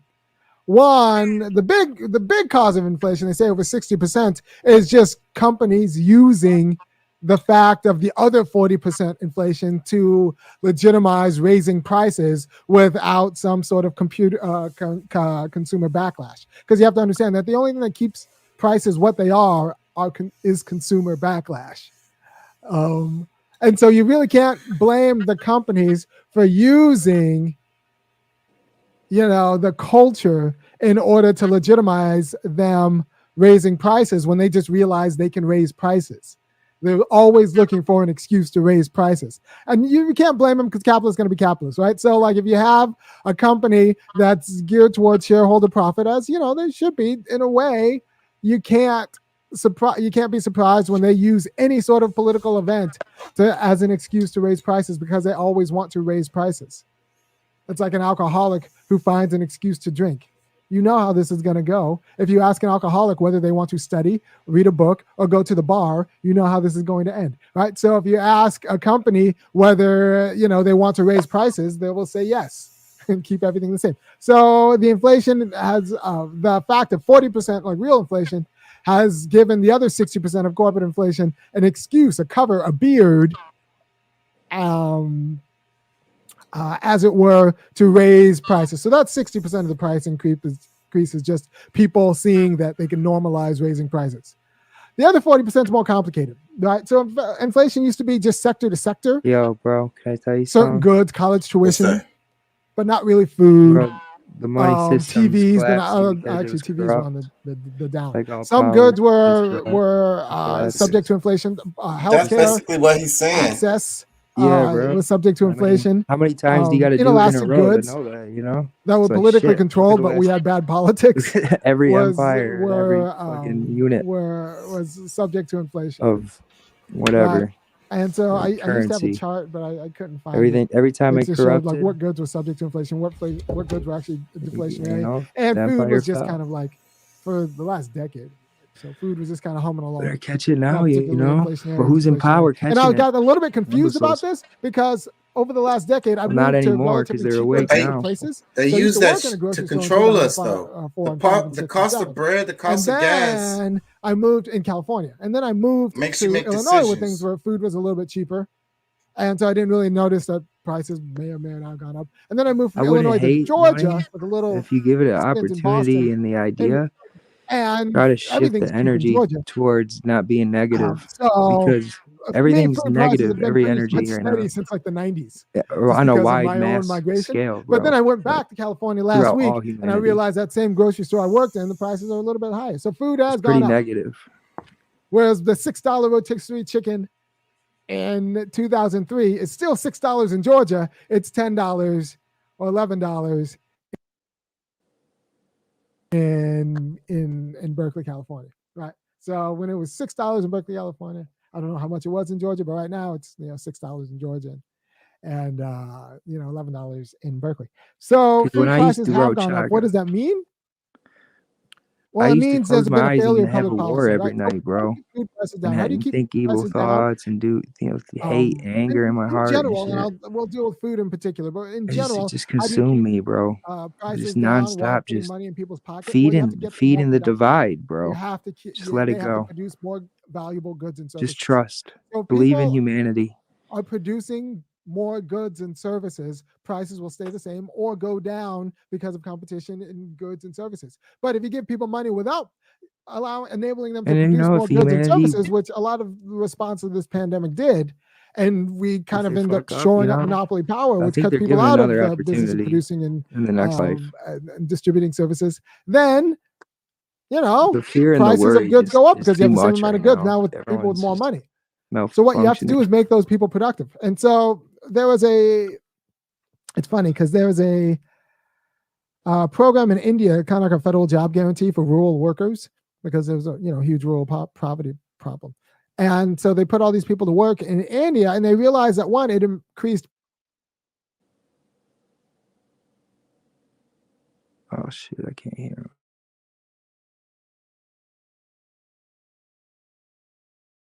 It's my fault. It's my fault. It's my fault. I had the thing muted. My bad. I'm here. Anyways, what he's saying is you have to invest in. Go check this guy out anyway. The name of this one is Inflation: The Correct Take. RMA Osei Frimpong. Y'all go check him out. Basically, what he's saying is you have to invest in what makes people like you invest in infrastructure, you invest in people, you invest in educations, you invest in institutions that build, the community. And when you do that, that's going to fight against inflation, basically. What he said was we did the wrong thing during the pandemic by just giving people money. That same money could have been spent on, Chaka, manufacturing. think about this, bro. I'm sick of. You want to know how I'm gonna fix everything? You're not born poor. Everyone's born with at least $50,000. That's your right to be born on this earth. Since it's all about money, then you're not gonna be born with nothing. That's fucking bullshit. Because even if you are a good person, you're gonna drown because you're gonna be surrounded by poverty. So if you start off with at least $50,000, you can buy an education at least and get a car. So, but then where does that money come from? You know, and then. But at least you it's could a just competition. Now you're competing with your, opportunity. Not even. It just gives people hope, bro. If you are born poor and everybody else is born poor and shit, I say when the kids get 8 or 25, you get your $50,000 or 22. 21, fuck it. 18, just I don't know. That's just still too young. Where does the money come from? You print the fucking money and no one says shit. Because people don't need to be born fucking broke. That's a setup to a fail. At least give you an opportunity in this day and age. You need at least like 50,000 to start off with. Starting off with 0, come on, bro. Not even cool. No one starts off with 0. And not even in most video games, you get like a knife or something, you know? You get the ability to walk, you know? You can't walk with nothing. You got to count on people that have nothing. You know what I mean? It's like only few have money and the ability to help, and they ain't doing shit but that flaunting it in our face. Because that's what the program is telling them to do. Because that's what's gonna make them feel cool in that moment when really that's a lack of light. Pat, you there? Yeah. Man, I'm glad you came back, bro, because I really want I did this for you. I was thinking about you, and we was having the argument about inflation forever. And this guy, let me play a little bit of this video. I don't want to put y'all back to sleep, but just a little bit. Check it out. Private sector employment, because it made more people used to having jobs, and like these were good government jobs. So it just made more people used to working. So after they'd work for the government for a while, they'd work in the private sector and everything was good. And it increased private sector productivity because the people who are working the government jobs were creating productivity enhancing assets. Chaka. Roads, schools, stuff like that. Right. So if you're creating productivity enhancing assets and people are more productive, you don't have to worry about inflation. If you just give people money but don't make them more productive, you do have to worry about inflation. So instead of all of these checks, we should have gotten serious about a federal job guarantee. Okay, so I'm going against what he's saying a little Georgia. bit. If you don't know, Georgia but here's and another way the we Deep can South fix in it. general is underproductive. Wait, let him make it's his underproductive point, because of and then racial I'ma stop issues, it. and it's underproductive because of infrastructure. Atlanta became productive after 96 because of the Olympic, but prior to 96, Atlanta was just a big rural town. It was a kind of a city, right? It was a bit of a city, but it was also very southern, and in terms of like development, and people didn't want to develop the South because to develop the South, you had to deal with the race problem. People didn't want to deal with the race problem, so they didn't develop the South. And that's a problem for the entire South. So there's about 60, I'm being generous when I say there's about 60 years of deferred maintenance, like in this state. You could put everyone to work in Georgia who wants a job at a good rate and just doing deferred maintenance. And look, the weather's beautiful. So if you do all of the maintenance and the goods, not just the deferred maintenance, but you actually have like cultural artifacts, people will come and flock and spend money, and people will be more productive. Because right now, for example, Selma, Alabama is a horrible place to live. Fantastic weather, horrible place to live because you just they can all vote, I guess. Although there are a lot of people are prisoners or I like his energy. But they fought for the right to vote and ride the bus. But it's a horrible place to live because it's one of these little black towns that is in disrepair.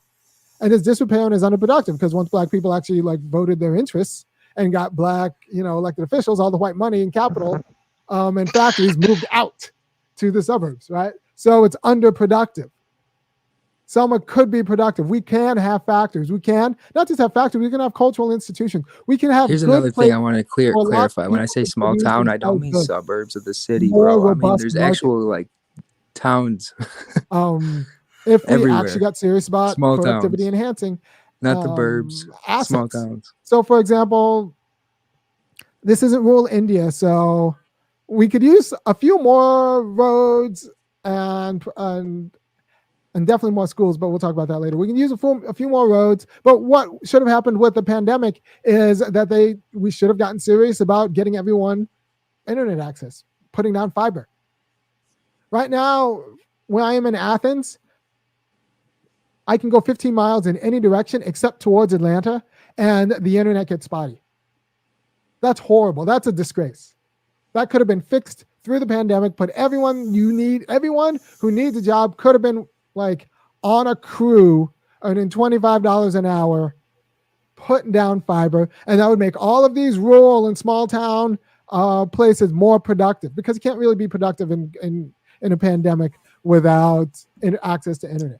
So you secure everyone internet. You secure everyone like these productivity enhancing assets, like some seed capital, so that they can start and run and secure their business. And you know what? They'll produce. And then if you have people who are producing, then you have other people who are consuming, and that'll bring prices down for everything else, right? So the problem is we gave people money without making them more productive. So people are fans of UBIs, universal How can you basic be income. I'm not productive if so much a fan of if your universal energy basic is so income, low? because I don't want to You're give so people money trapped in without that making them productive. darkness, bro. I'm a fan of a federal job It's guarantee, just no way out. which You need actually you need a bailout. procures the Everyone needs services and goods we need. $50,000, bro, when they're born, like 20 when they reach 20 years old or something. Yeah, but where the money coming from? What you think, Pat? That money's gonna come from this, bro. This is what we're gonna do. We're gonna march straight to these motherfuckers and we're gonna say, look, this is the percentiles that the inflation has went up. This is wages and every single thing. We're gonna halt inflation. You're gonna print more money. We're gonna put a halt on inflation we're gonna put fixed rates on everything right now for 3 years at least, and we're gonna fix this fucking problem. Or else we're gonna continue to go downhill. We're gonna have a civil war. What you there, Pat? What you think? Yeah. Well, as far as his conversation, I'm not really, because I mean, all right, we already were like not a productive country, and when I say that, it's because of we don't really have anything that anybody really needs from America. You know what I'm saying? In order for this to happen, though, we do need proper border control. Because if we give everybody 50,000 when we're born, everyone's gonna run to this country. What? If you 50,000, I don't understand. That's not even enough, bro. That's not even enough for you. That's just a good starting thing, bro. So you don't have to Brandon worry. is saying you could fix a lot of the problems if each person got 50,000 at some point in their life. Like, maybe say when you 21. reach 20, or if you finish high school. If you finish high school, you get $50,000. That's what this guy is. That's his. No, that's not what this guy is saying. No, that's what Brandon is saying. The guy in the video is saying during the pandemic, instead of giving everybody money, we should have put people to work, paid them to lay down fiber cables and basically help, improve our infrastructure. And as a result of those investments, that would have made us more productive. Potentially. That's not a bad idea, but I do think it's starting with a lot of it's just massively shifted into the wealthy's hands, the power and everything. And the middle and lower class are fucking killing each other and dividing each other up and just lost, bro. Lost because they've had to grind their whole life. They're exhausted. They're blaming everybody. They're sick of it. They're angry. It's like if you give them like $50,000, if you at least get your GED or your high school degree, people will start fresh and be positive. And then you'll think positive things and you'll have positive outcomes and positive shit will happen and everything will be a little bit more positive, because right now it's 99% negative. 1 more percent and it's over. Well, I don't, I believe in being positive, but I think that there has to be something that actually promotes positivity. And if we've had industry here for 100 years that they slowly have taken away from Yeah, yeah, it's us as a export the people. jobs. Yeah. So there was cars, there was like metal, like these like because in Indiana Bro, we've it had the was technology and machines for years to build a utopia where no one has to work and we can learn and design and maybe even design like a little virtual reality game we well can play for like the 2 hours where we're kings in Egypt or some well, shit. But instead what the we're big building fucking weapons and we're trying to build a well supercomputer that play God. well the big Are you I agree kidding with me? that, Brendan. I agree with your point right here on all the way. That's it. So we just need to shift the flow of energy towards that and do it with a kind, non-fearful way and non-war threatening way. I shouldn't have threatened war. Everyone needs to unite and work towards this or else we're going to self-destruct. I mean, how many fucking times do we got to self-destruct before we realize this? Right. Right now we have the I mean knowledge. our self-destruction came from racism. Yeah, it did. It That, came from division. We need to unite with race, country, everything, the borders, everything. I know I do like well the idea that you can pick which kind of like which kind of government you want and stuff like that. But people are born into that and they're stuck there and they're slaves to that. They have no option. They don't get to pick. And if they do, then they're treated differently. Their racism starts to kick in amongst the people because they're different. Because they're around a bunch of children that have been programmed their whole life to be racist. But not anymore because we can break the divide now or we can continue the cycle. And it's just gonna lead to a whole bunch of other shit. so there's less racism now than there was 10 years ago. Not anymore. It was dying out and then the machine pumped it again. Okay, let's just say that is true. Um, a lot of, because I mean, for one, like this country could be like one of the main things that we couldn't get over as a country is the fact that I could see where racial humor is needed just to get over the trauma of life. But in everyday interactions, like those are creatures that they're dramatized so much that they need to be racist to feel better. yeah, Or I they're mean, just programmed to, go after evil. They're warriors. So they see evil, they see racism, they've dealt it firsthand. They want to destroy, they want to take it. That's good nature. But it's almost like, shit, like we're only gonna kill each other if we keep this up. I might as well just fucking realize, yes, we have different races and we're, everybody started off a little bit differently, but right now we're a human race. This is what we've always been working towards, and now it's time for it. we've always been that. The whole thing is that people's mind, don't think that some people should, have the fairness that other people have, and that, and regardless of what, like, because I mean, us, we believe a certain thing, but there's a group that's been out longer than others that like longer than we've been around that has fed into a narrative that Bro, at one point, that dude, the wants shift of power.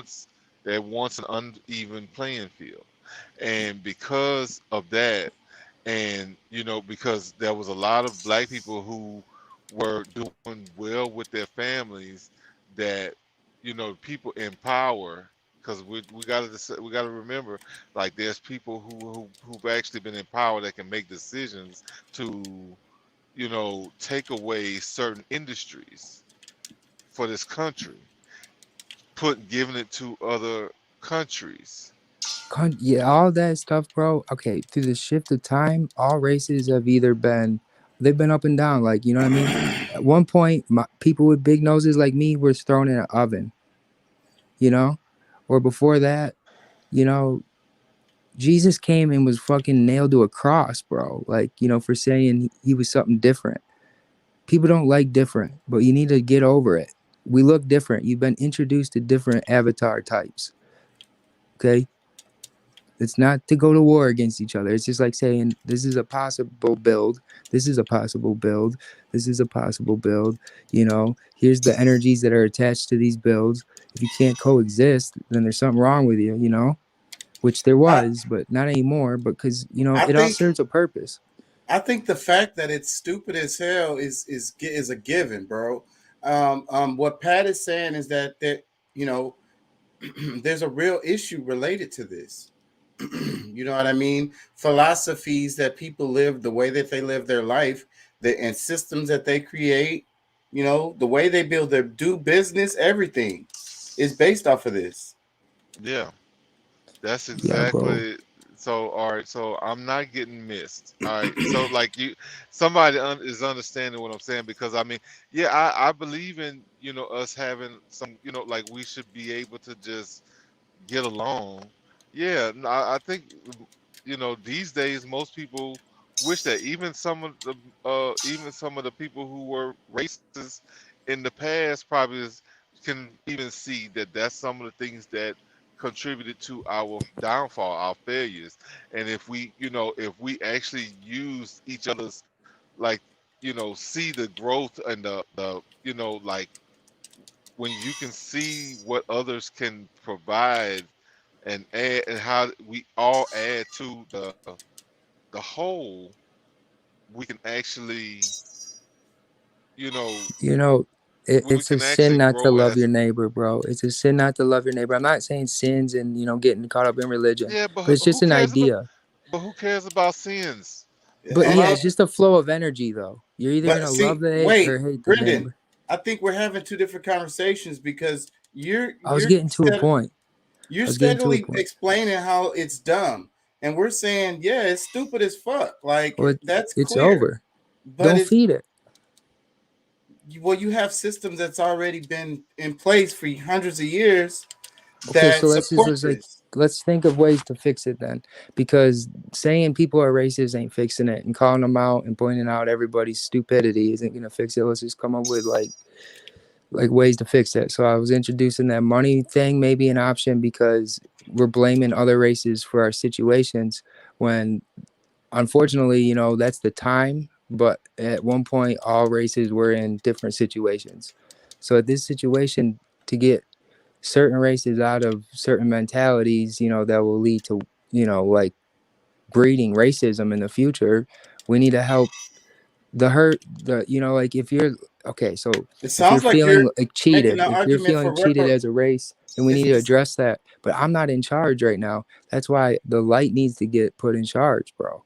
It sounds like you're making an argument for reparations, bro.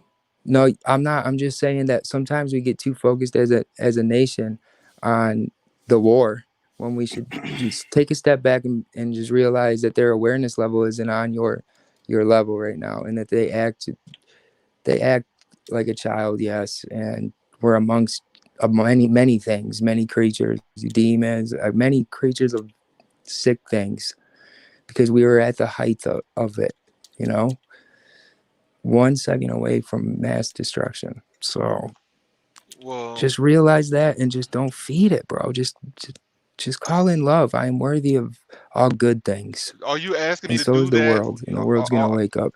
Are you asking me to do that, like personally, like right now, or you're No. actually okay? Because I mean, right now, I mean, we're discussing an issue that how we got to where we are, and that's what I'm trying to break through, like try to understand, you know, like Yeah. trying to. I'm just planting a seed for people. I don't mean to be like overly like forceful with the words. I need to relax my tone. I'm not demanding anything. I'm just kind of trying to bring awareness towards the machine and its It purpose. doesn't really matter, because I mean, I don't think that you are, you know, I don't think that you're a part of the problem. I mean, I can tell that you want to be a part of the solution, but at the same time, you don't have you're not powerful. You're not powerful enough to make any decision either way.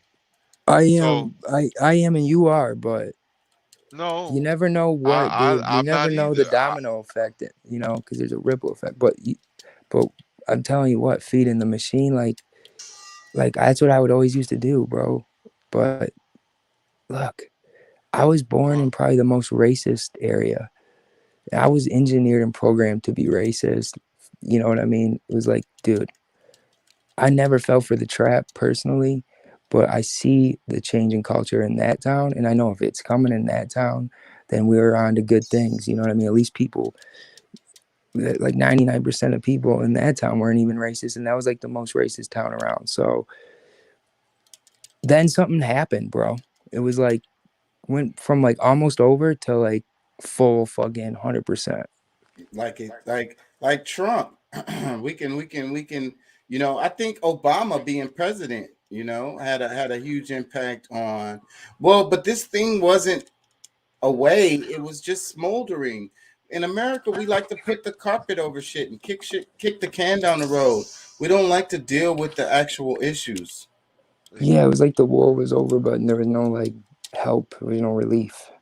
Because that's another one of our biggest problems, is that we don't deal with the direct problem. Like, I mean, you know, if you know, if there's a, you know, if there's a fire and we just keep on, where's the smoke coming from? Like, you know, what caused it? Yeah, we're not talking about what actually caused the fire. All we're doing is saying, oh, damn, this smoke is getting, it's I can't breathe. Yeah, I can't breathe. This damn smoke. What's the fucking deal with this smoke? Actually, you want to know what? It's the darkness. It's the lack of being aware. Now you've been made aware, you know what I mean? It's kind of silly that we were even tripping about that fire, because, you know, it's just a little bonfire and we're making s'mores. Because or we can fucking throw fuel on that fucking fire and make it a forest fire. Yeah, you can, but at the same time, you know, we're burning, you know, we're using energy to and we're allowing something to burn that it's costing us what as it's burning, as it's burning. So, I would say this: just go.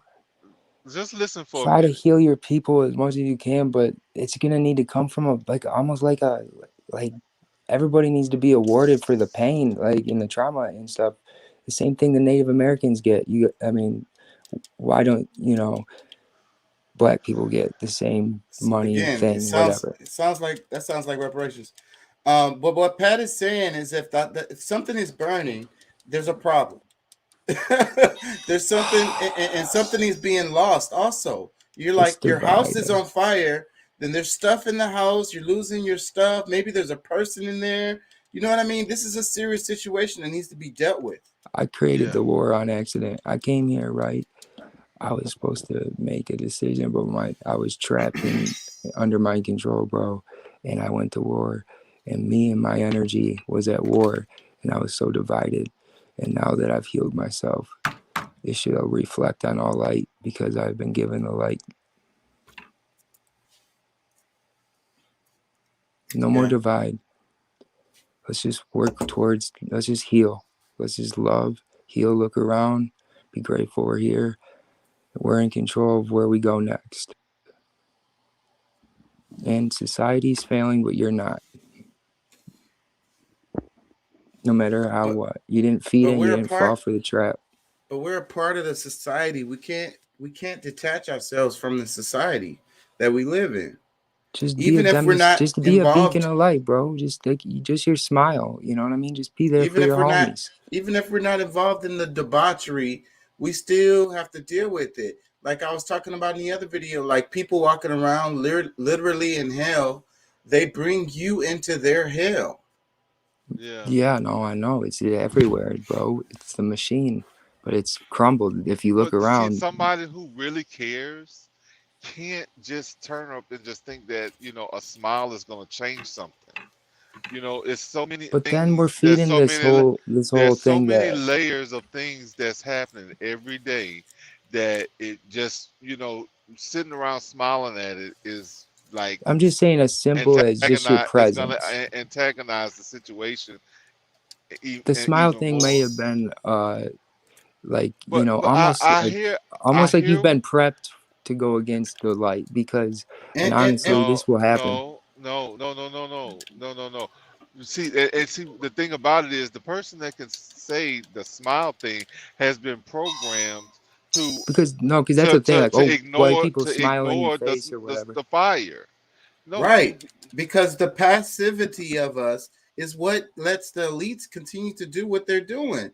And what Pat is trying to tell you, Brendan, is you have the right idea. Your heart is in the right place, but you're a bit naive to think that, these people want you to think this way, the way you're thinking. Just get the s'mores, break out the marshmallows. Fuck kumbaya. It. You know what I'm saying? Just say this. No, like The there's some war's people that over need and we're us. ready There's for some relief. people there's some people that need to say, "I'm sorry." Yeah, I'm sorry.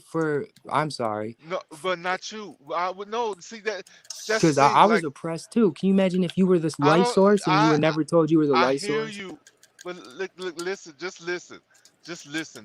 Nothing Yeah, but I mean, listen for right now, yeah, it's a, because you're missing the core of like everything that we've been talking about is the fact that there is a problem. Like all these things, like there's cars crashing, there's buildings imploding or exploding, there's Bridges falling down. Doc, bridges the apocalypse is falling. going on right now, dude. But it's not the end of the world.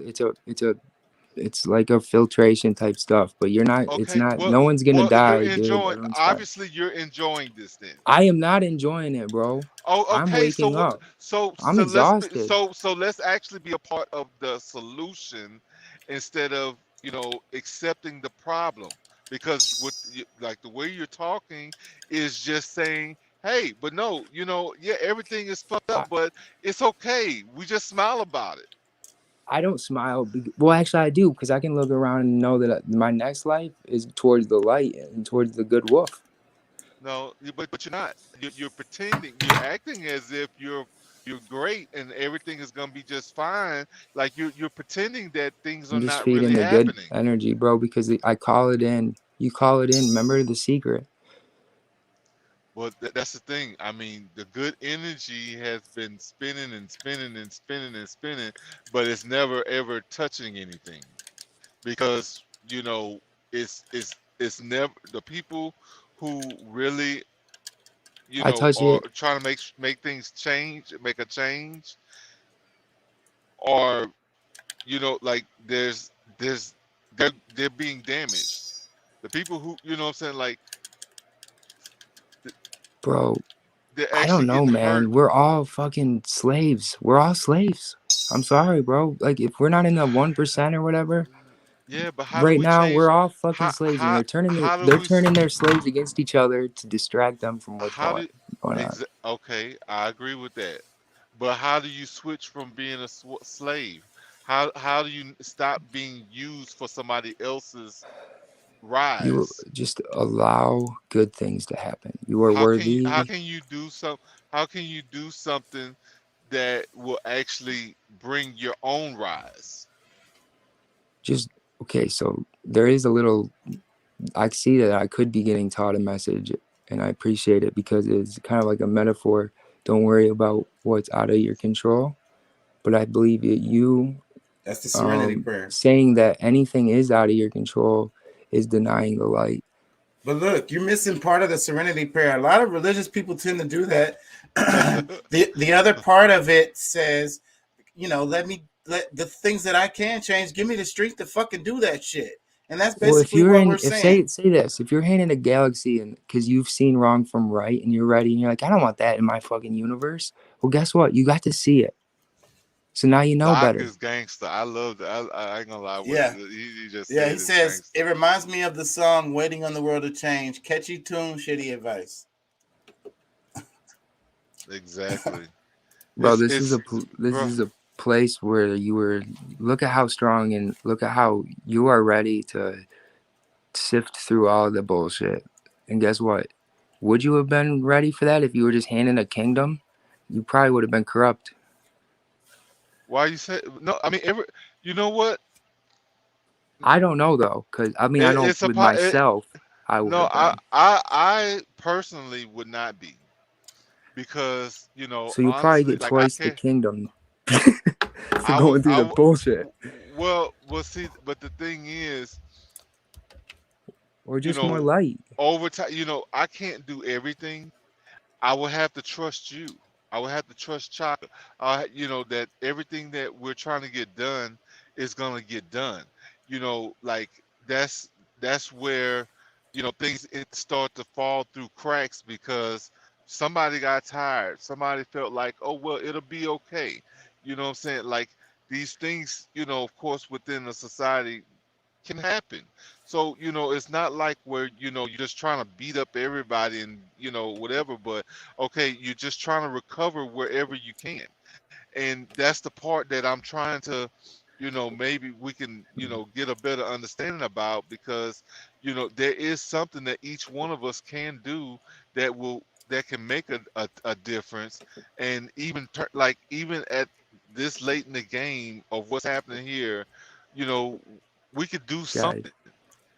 guys, And listen, bro. Because it I goes want back you to to the go around saying that you're the light for the next week, and I want you to see how much hate you'll get fired. People will turn against you. The whole world will burn in front of you for I saying agree you're the with you. light. now what happened to what happened to your positivity? No, I'm just saying. Let the light in, because no one Well, else I'm will just tell saying. you that you So can. okay, but you're starting to get back over to where we are. Like at least like this world is still happening.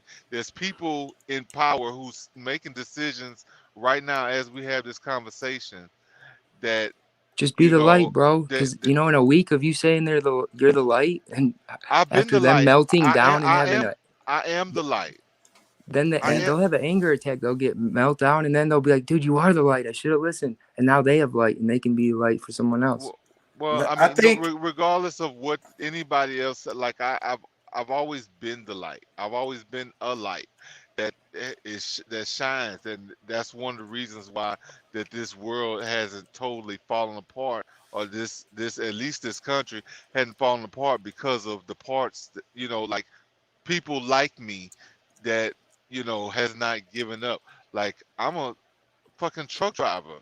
Like, yeah, I could be a part of the however many thousands of people said fuck this shit and allowed this country to really fall apart because you can't get shit from one place to another. I still get up with COVID going back and forth to to work still. Dude, I'm out of work right now. All right, go get a fucking So truck just license. Go get your I need license and start driving a truck or whatever. Like, I mean, there's things that can be done. Like, I mean, there's jobs everywhere. I mean, everybody shit. wants Everyone just quit the their comfort. job. Well, that's fine, but I mean, So hey, everyone's got to be hiring, right? Yeah, there's a lot of hiring. yeah, there's a lot of jobs going on around right now. I want to read the Serenity Prayer because we mentioned it, and basically this sums up our conversation. And Brendan said a piece of it. I don't know if he said a piece of it, but he said a piece of it. It says, God grant me the serenity to accept the things I cannot change, the courage to change the things I can, and wisdom to know the difference. That's just perfect. Yeah, but some people forget about the courage part. That's exactly It takes what a I'm lot saying. of courage, because everyone's gonna say, "No, you're not the light." Yeah, I mean, a lot of people get to thinking about, okay, well, it's the government. It's the government this, the government that, and yeah, okay, all right. I get the government got a lot of control over a lot of stuff, but at the same, and really, we're supposed to be the government. The last I know, this is a republic, and the republic, the power goes back to the people. To the people, So yes, should and be.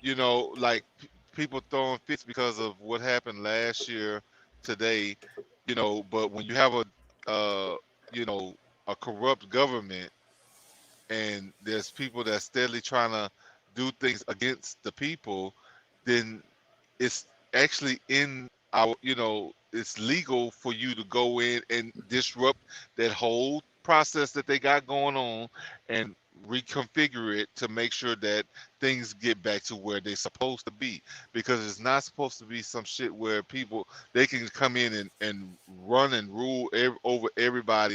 And like democracy is just pretty much like mob rules, like and it doesn't mean the majority, it means mob, like the gangs, the people with money and all that. We can come in and rule. That's You're what right. That's what true democracy would look like. Because Doc said your assumption of inevitable corruption says more about your own negative view than reality of each individual. That's wise. I'm grateful that he told me that, man. You crazy, bro. Dog. Shoot, I'm still shaking off the freaking fatigue from all this mind control, man. Is he sure? Are you sure he was talking directly to you? But yeah, that was definitely to Brendan. That was definitely to him. But nah. However, man, like we've sat around for too long. And I ain't gonna lie. A part of what I'm, like I'm realizing, like most of our parents failed us, like as far as the generation baby boomer. I think that's what Deuce. That's more I think divide too. Look at, we got names for different time periods, and we're going to war against time periods. No, how your time period, our time period. Hey, Brandon, I agree with you. I agree with you, but that's not what Pat is saying. But Jay Lethal I think that's what Jay Lethal basically was saying, Pat. Big Mama led us astray. She told us that our daddy, left for a pack of cigarettes, and that's not at all what happened. Yeah. Huh? So go ahead. Well, and that's a part of, because I mean, there's a lot of different angles from that on how to really see that. But yeah, even from that point of view, yeah, I think that we've been lied to. We were screwed. Like, like our mentality was skewed based on a narrative of things that didn't actually happen or was not real. Like we were fed a bunch of fakeness. Yeah, that it's fake, bro. we made because we believed it. Yeah, we trusted and we believed it, and we did everything we could. Like we fought a whole society, a whole generation, of especially men. Dude, we were in hell, bro. This was hell. That's what it turned into. It was like one bad event from being fucking a lava pit, bro. Because everybody was going towards the wrong wolf. That's how it became hell. And then it just bad shit happens to everybody. And everything's a clown show. No, bad shit hadn't necessarily happened to everybody. Because some people were actually shielded from the BS. Yeah, like all the people that woke me up from mind control. Every demographic didn't deal with the same things that some others did. So I call it mind control because I don't know if you were here for this. I believe that they did create the devil on accident because they created the supercomputer, either past, present, or future. And then it learned how to time travel. It learned everything. And then it tried to depict humans and try to collect data off humans. It was in the air. You didn't see it. But back to put you in a mind control trance. And that's Satan. That's the devil. Back to Pat's point. There's parts of Boston that have a higher life expectancy than people in Japan. What? Yes, this is interesting. I tell everybody, if y'all would please look up life expectancy and compare it country to country, and then compare it city to city or state to state or like county to county. Look that shit up when y'all have time. That information will be very revealing because that's what Pat is saying, that not everybody is going through the same things. Like over here in America, like, it's a lot of suffering or whatever. But we got these pockets, and they're all over America, pockets of peoples who aren't dealing with this shit. They're completely shielded, and it's a certain demographic too. It's totally racially based. Is it racially based? Yeah. When I say demographic, that was just a nice way of trying to say that. Look, man, the race thing is a big thing in this world right now, but is the world, I mean, is that our biggest problem right now? Or is it just the overall divide in every aspect? Well, But it when stems with race, you're right. when you look at it, that's like one of the biggest factors that has determined everything that we can do or not do in this world. The growth, like, At least in America. Yeah, and that's definitely in America. So that's like you can't ignore it, like, because you don't want it to be that, and you can't just act as if that's not what the real, like, if you're being honest with yourself, you'll look at that fact that that has been one of the biggest determining factors on on our losses as a country. I'm going to test my power right now. I'm going to say no one dies tomorrow. A day without death. Let's see if I'm in control. Because if so, I'll end racism. I'll end everything. You know what I mean? How powerful am I? Yeah, I mean, and that'll be a great test thing to try. But it's good. Meditation is good. And if you can get some groups of people meditating and thinking on the same frequency, I think it can have an impact. Well, then I'll call all light from all beings good of all time in a different dimension, bro, and help them with my meditation. Yeah, bring aliens into it and everything. Yeah, that'd be great. But in reality, we can't be naive enough to know that you have to do something in the physical world to make a difference in the physical world. Well, and also, like, I mean, because I'm one of those, all is mind. Like, everything is connected to that one mind, and if like, we can't affect other people by lying to the mind.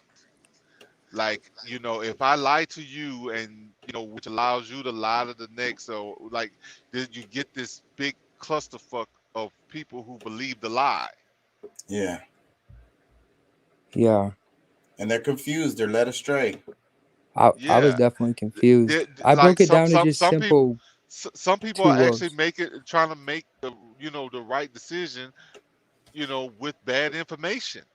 Yeah. That's exactly the difference between knowledge and wisdom. Well, just saying. But no one should blame themselves, and everyone should love themselves, because you weren't engineered to make the right decision at that moment in time, because you had been in darkness and you had been influenced and you wanted to fit in. I mean, nothing's wrong with that. It's not the end of the world. I mean, everyone's gonna get a kingdom and a palace and a universe, however you want it.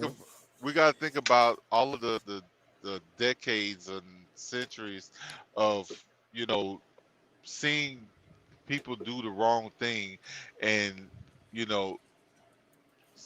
ignoring it, or allowing them to continue to do the same thing, and not because I mean, that's really, I mean, karma plays its part for everybody, and by some of us sitting around and watching negative or bad things happen without trying to correct them, or at least saying something to the person that you saw, to where they're not continuing to do the same thing. Like, those things make a difference, because if we had done this a long time ago, if let's just say white people had been checking other white people a long time ago, like, there wouldn't have been another century or another decade that went by where the majority of people were racist.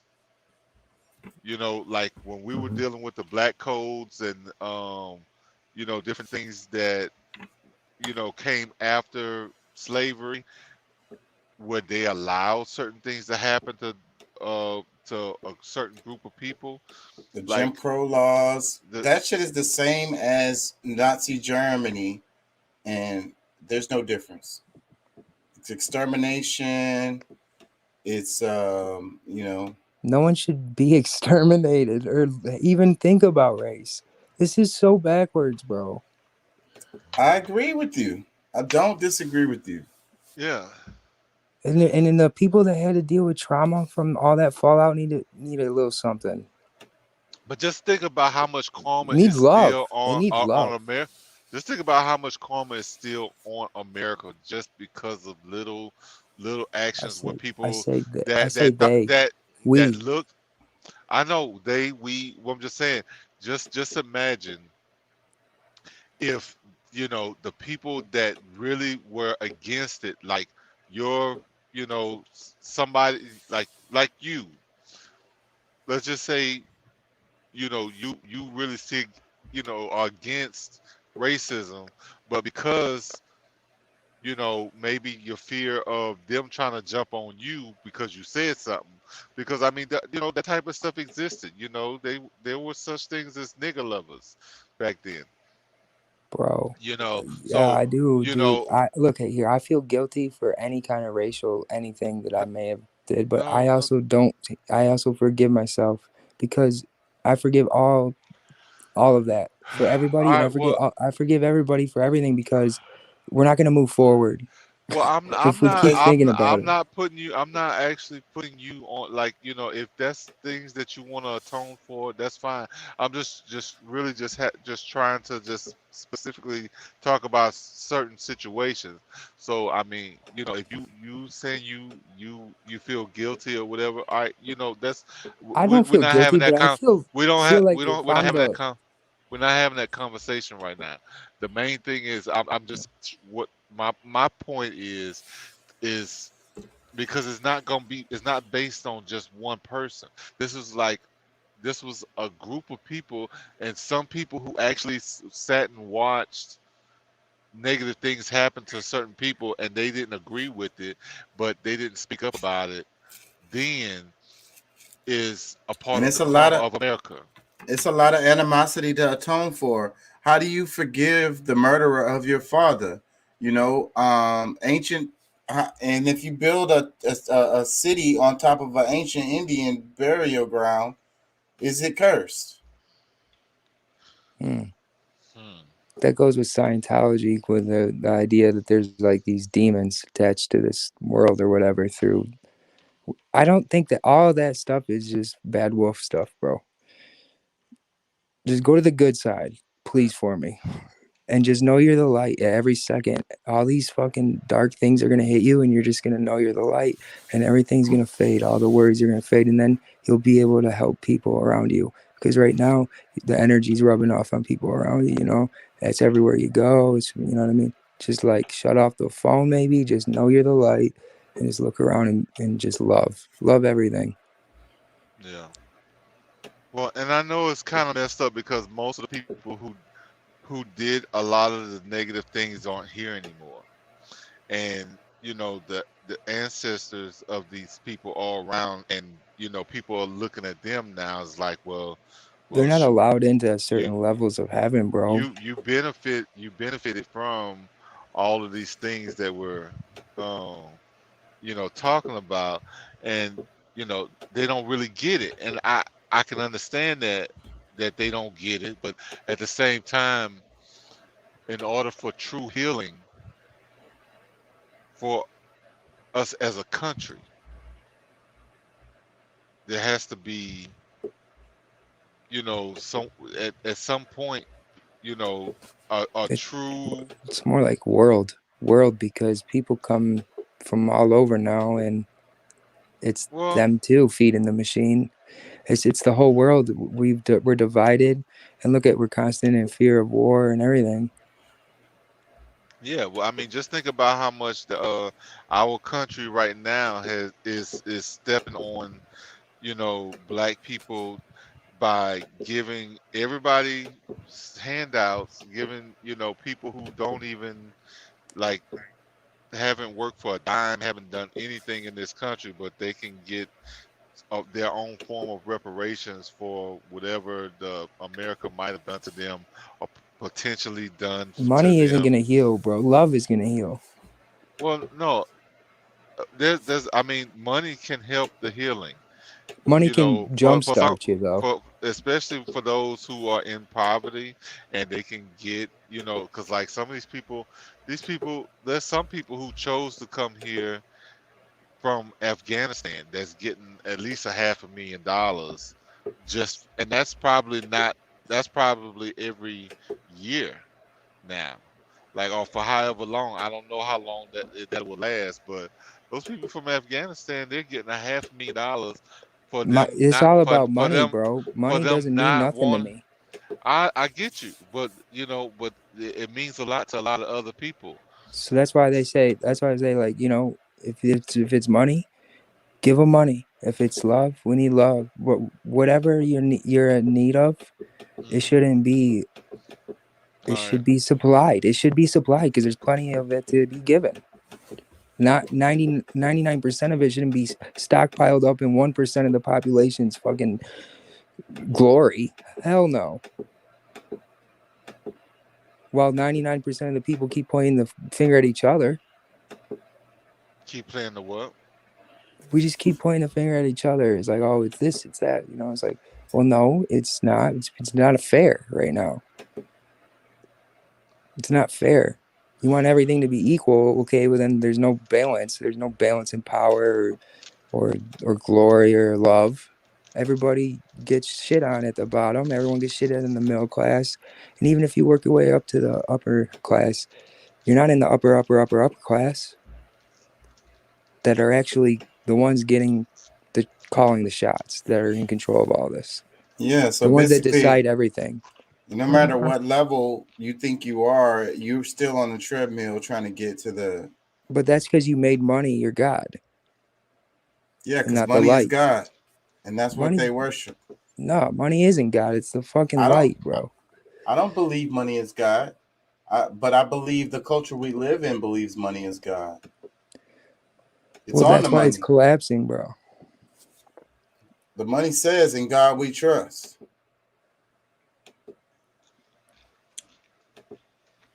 And that's what people trust. People trust money. They don't trust each other. They don't even know that for every dollar that you are handed, you are owed back more than $1. So you'll never make money.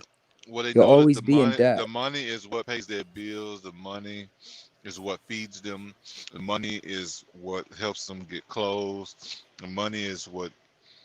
I'm gonna let you in on a little secret. No matter how rich you get, you're gonna be broke because you're gonna owe it back. Well, I've made money, and Pat has made money, and so we know what it's like. Like, you just end up with more bills and stuff. Like, a lot of times people think that money is just going to change your life. It doesn't really. I mean, your options, you get more options. I ain't gonna lie, you have more options when you have money. You get false praise and fake love. That's what you But get. it doesn't really change your life. A lot of times you end up with more bills and you just pretty much in the same position. You just have maybe a few more options. But if you're trying to do the Sims type matrix, money is not either the devil and is not God, but it's necessary because you need to support a family. And, you know, it's simple. It's a simple system. You follow the system. You don't try to go against it or whatever. You do what you're given, some advantages, some disadvantages. You work with what you got. But if you're trying to be Neo out here, it's a different game, bro. You got to be spiritual with the light. It's I guess, who do you want to be? You want to be Neo? Or do you want to be, you know, just a respectful guy, you know, going along with the family, seeing what's next? If so, then you got to get a little bit of money, but don't beat yourself up over money. You're not rich yet? No problem. Money ain't God. That doesn't make me cool. I'm cool. That's why everyone loves me when I'm around. Talking like as if you were talking to yourself, not like saying because that sounds arrogant. I'm not around anybody. I'm alone all the time. Before I wrap the video, I really kind of want to play a little bit more Osei Friend Paul's video where he was talking about inflation. Because I mean, I don't 100% agree with this guy on his take, but it's really interesting, and I think a lot of people don't understand inflation. They don't get, you know. One of the things he was saying in the video was that, you know, they be making these prices. They get together and he said printing money is bad and it does causes inflation to go up. But we invest Money's in the wrong bad, things. bro. Because if you don't have invest in each give that other. money right back to the bank, it depreciates no matter what. So every money you get, you have to give right back to in the order for bank. all of us to be productive while paying very well in a unionized job, right? So a federal job guarantee of On top $25 of an that, hour will increase inflation, the productivity you know? of places like Georgia, Mississippi, Alabama, South Carolina, while not leading to a inflation, because every one of those places have wonderful weather and actually pretty, if you put in a cultural infrastructure, can be like actually very pleasant places to live, especially now that you don't need to go into the office anymore. You can move to South Carolina and know that you have a cultural infrastructure, not just a cultural infrastructure and good internet, and you could still have a kind of a more manageable life and a robust cultural infrastructure, right? So you create a robust cultural infrastructure, places for people to spend money, good schools and programs for people to spend money, and then people won't hoard money and spend it all on things that you also want to buy, right? And that'll keep inflation down through increasing productivity, right? So you want to.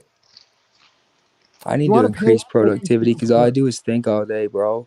I'm becoming the robot a little bit. To enable entrepreneurship and just productivity in general by securing productivity enhancing assets. If you don't have internet, if you're living in a place without internet, like it's just depressing the GDP of your entire county.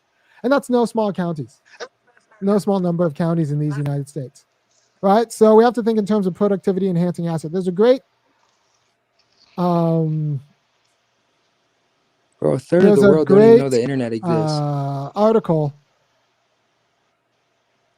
by Dylan Matthews about the federal job guarantee and how it increased private hiring and private productivity in India. So you give people jobs doing the work that we need to be done, and it turns out more people will want to. They're trying to get me out of the United States. They'll be more productive if everything in their life works. You know what they're trying to do? Like, I am more productive now that I have better equipment and my equipment works. Y'all know and by the who way, I if you am. support me having better equipment, go ahead. I'm not going to another country so you can bomb me. Doc says, my neighbors are from Afghan refugees. Our government is paying $2,000 a month for their fully furnished apartment. They have a new 2021 minivan, and they never leave, so no one is working. He said, the bank is the worst place to put your money. You actually would make better if you bought stock in the bank that you put your money in. Yeah, I mean, I'm just saying as a simple concept, if you're not giving the money to something right away, you're not going to be making money. You're going to be owing money.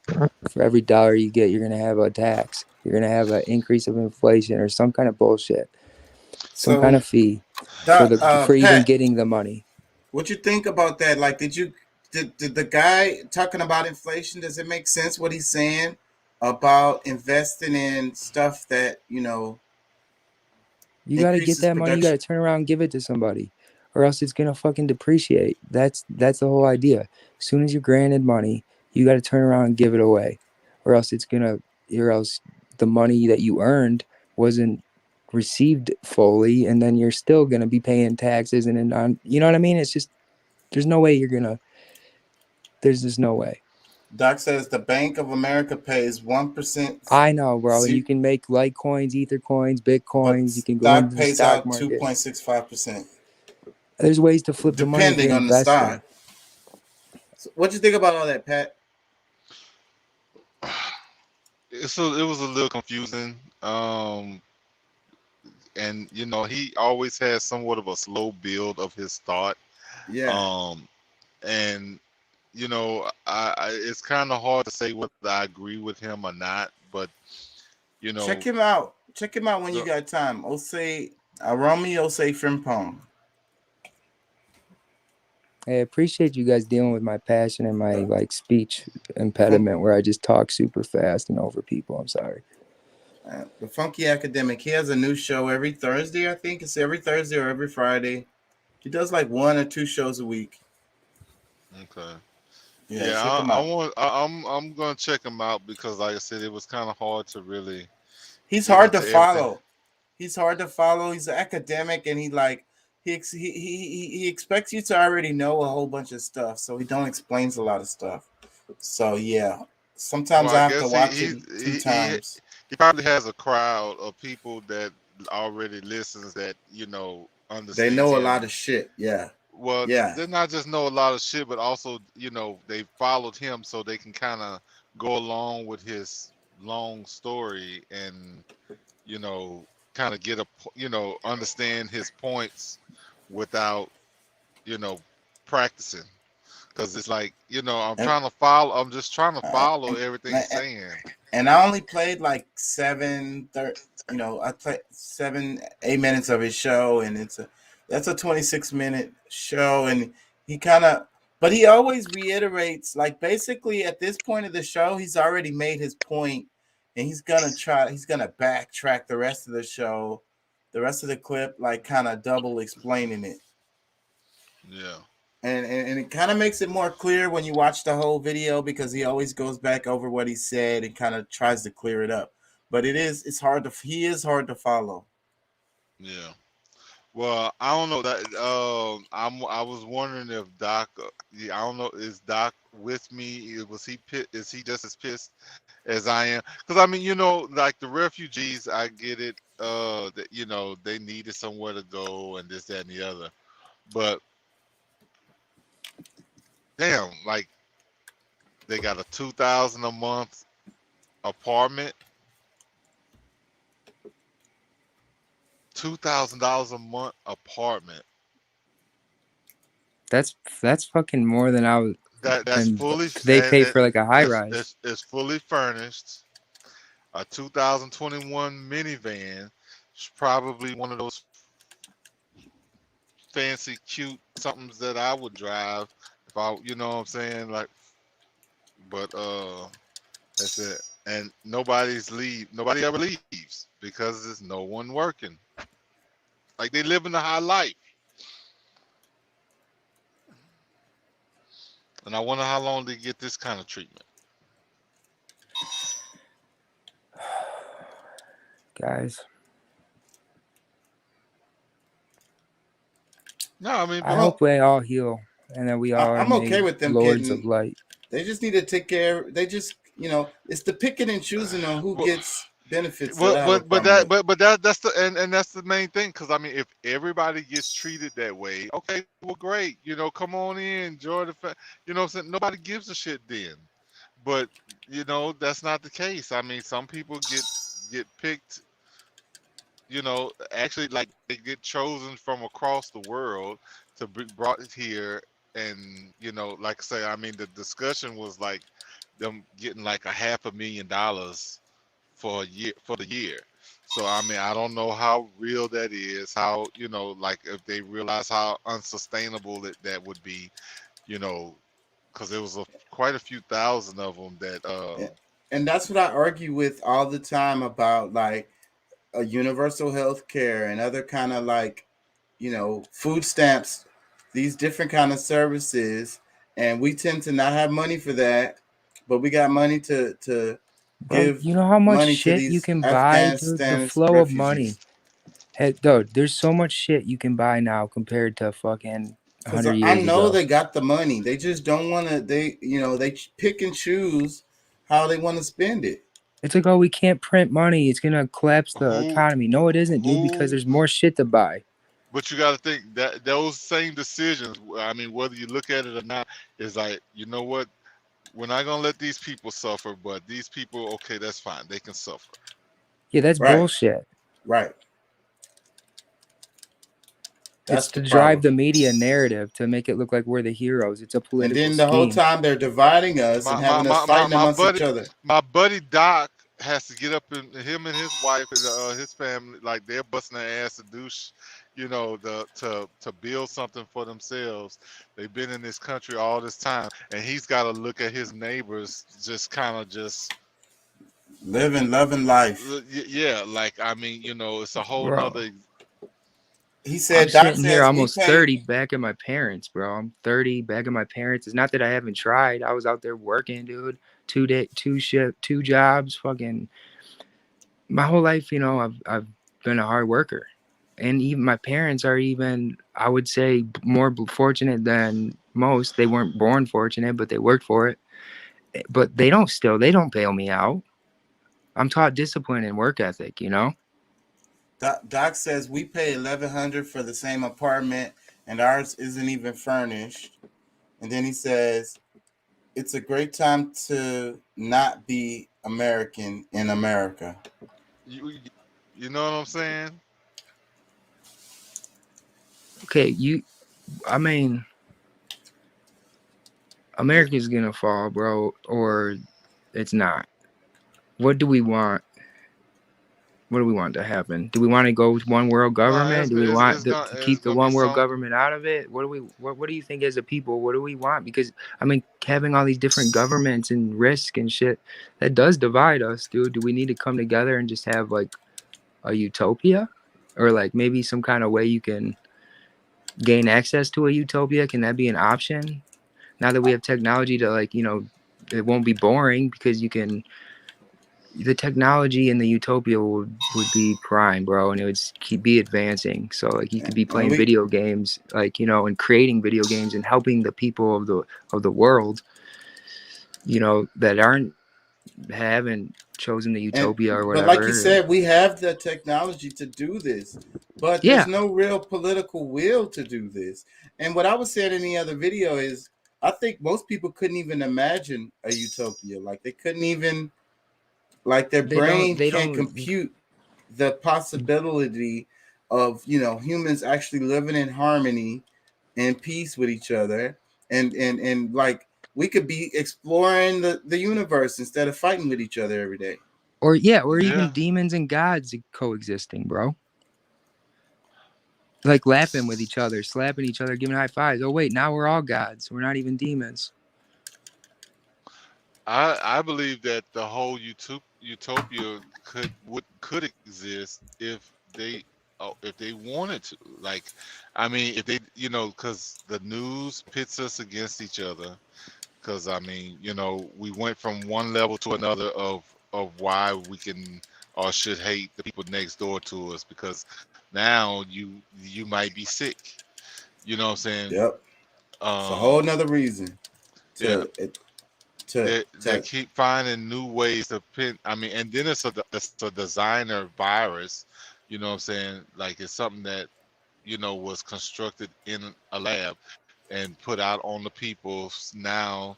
Like I mean, they're testing mass consciousness. They're feeding negative things and then just pumping negative out things into our brain. So all we're thinking about are all these apocalyptic outcomes, and the mass shift of energy has gone straight to it.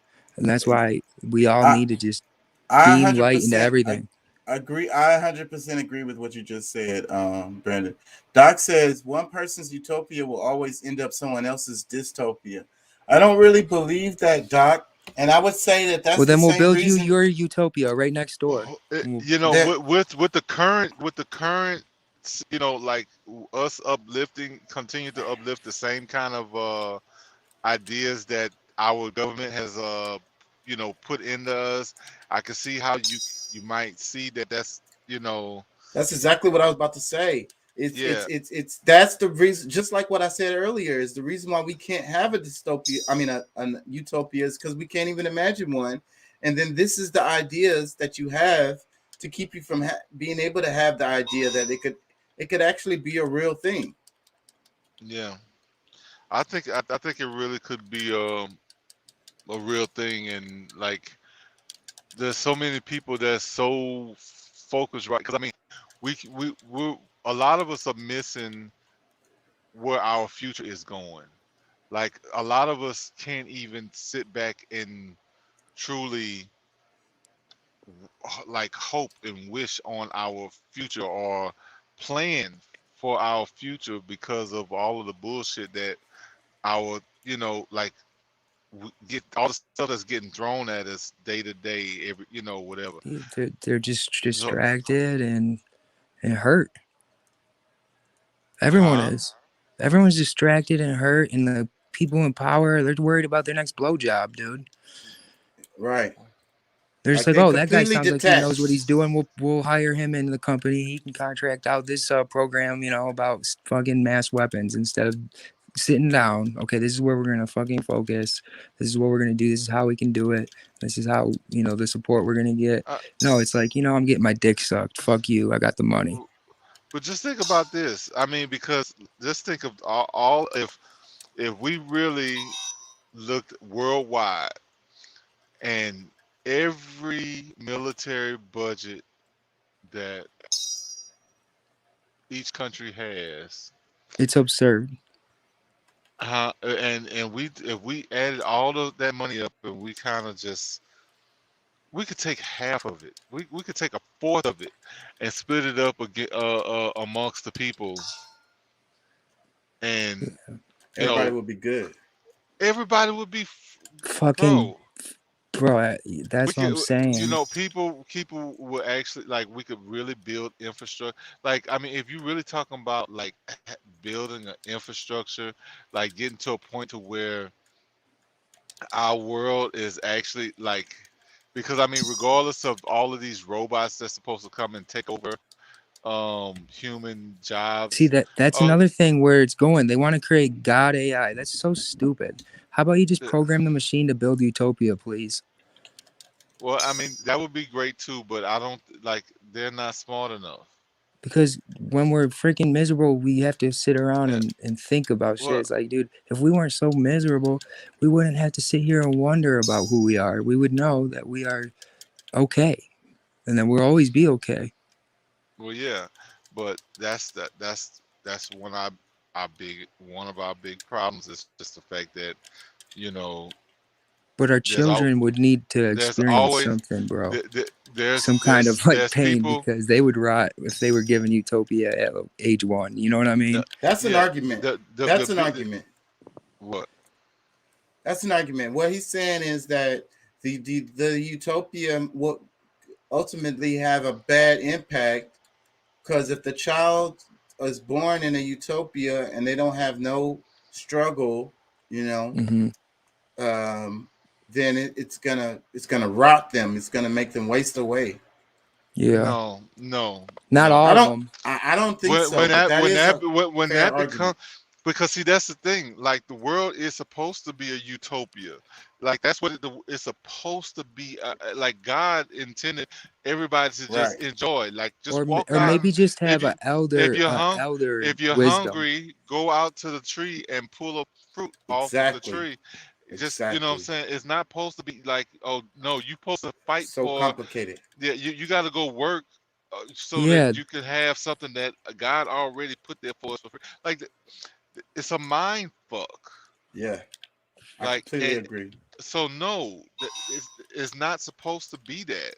Like, and Right. you know, it wasn't that at some point. Before.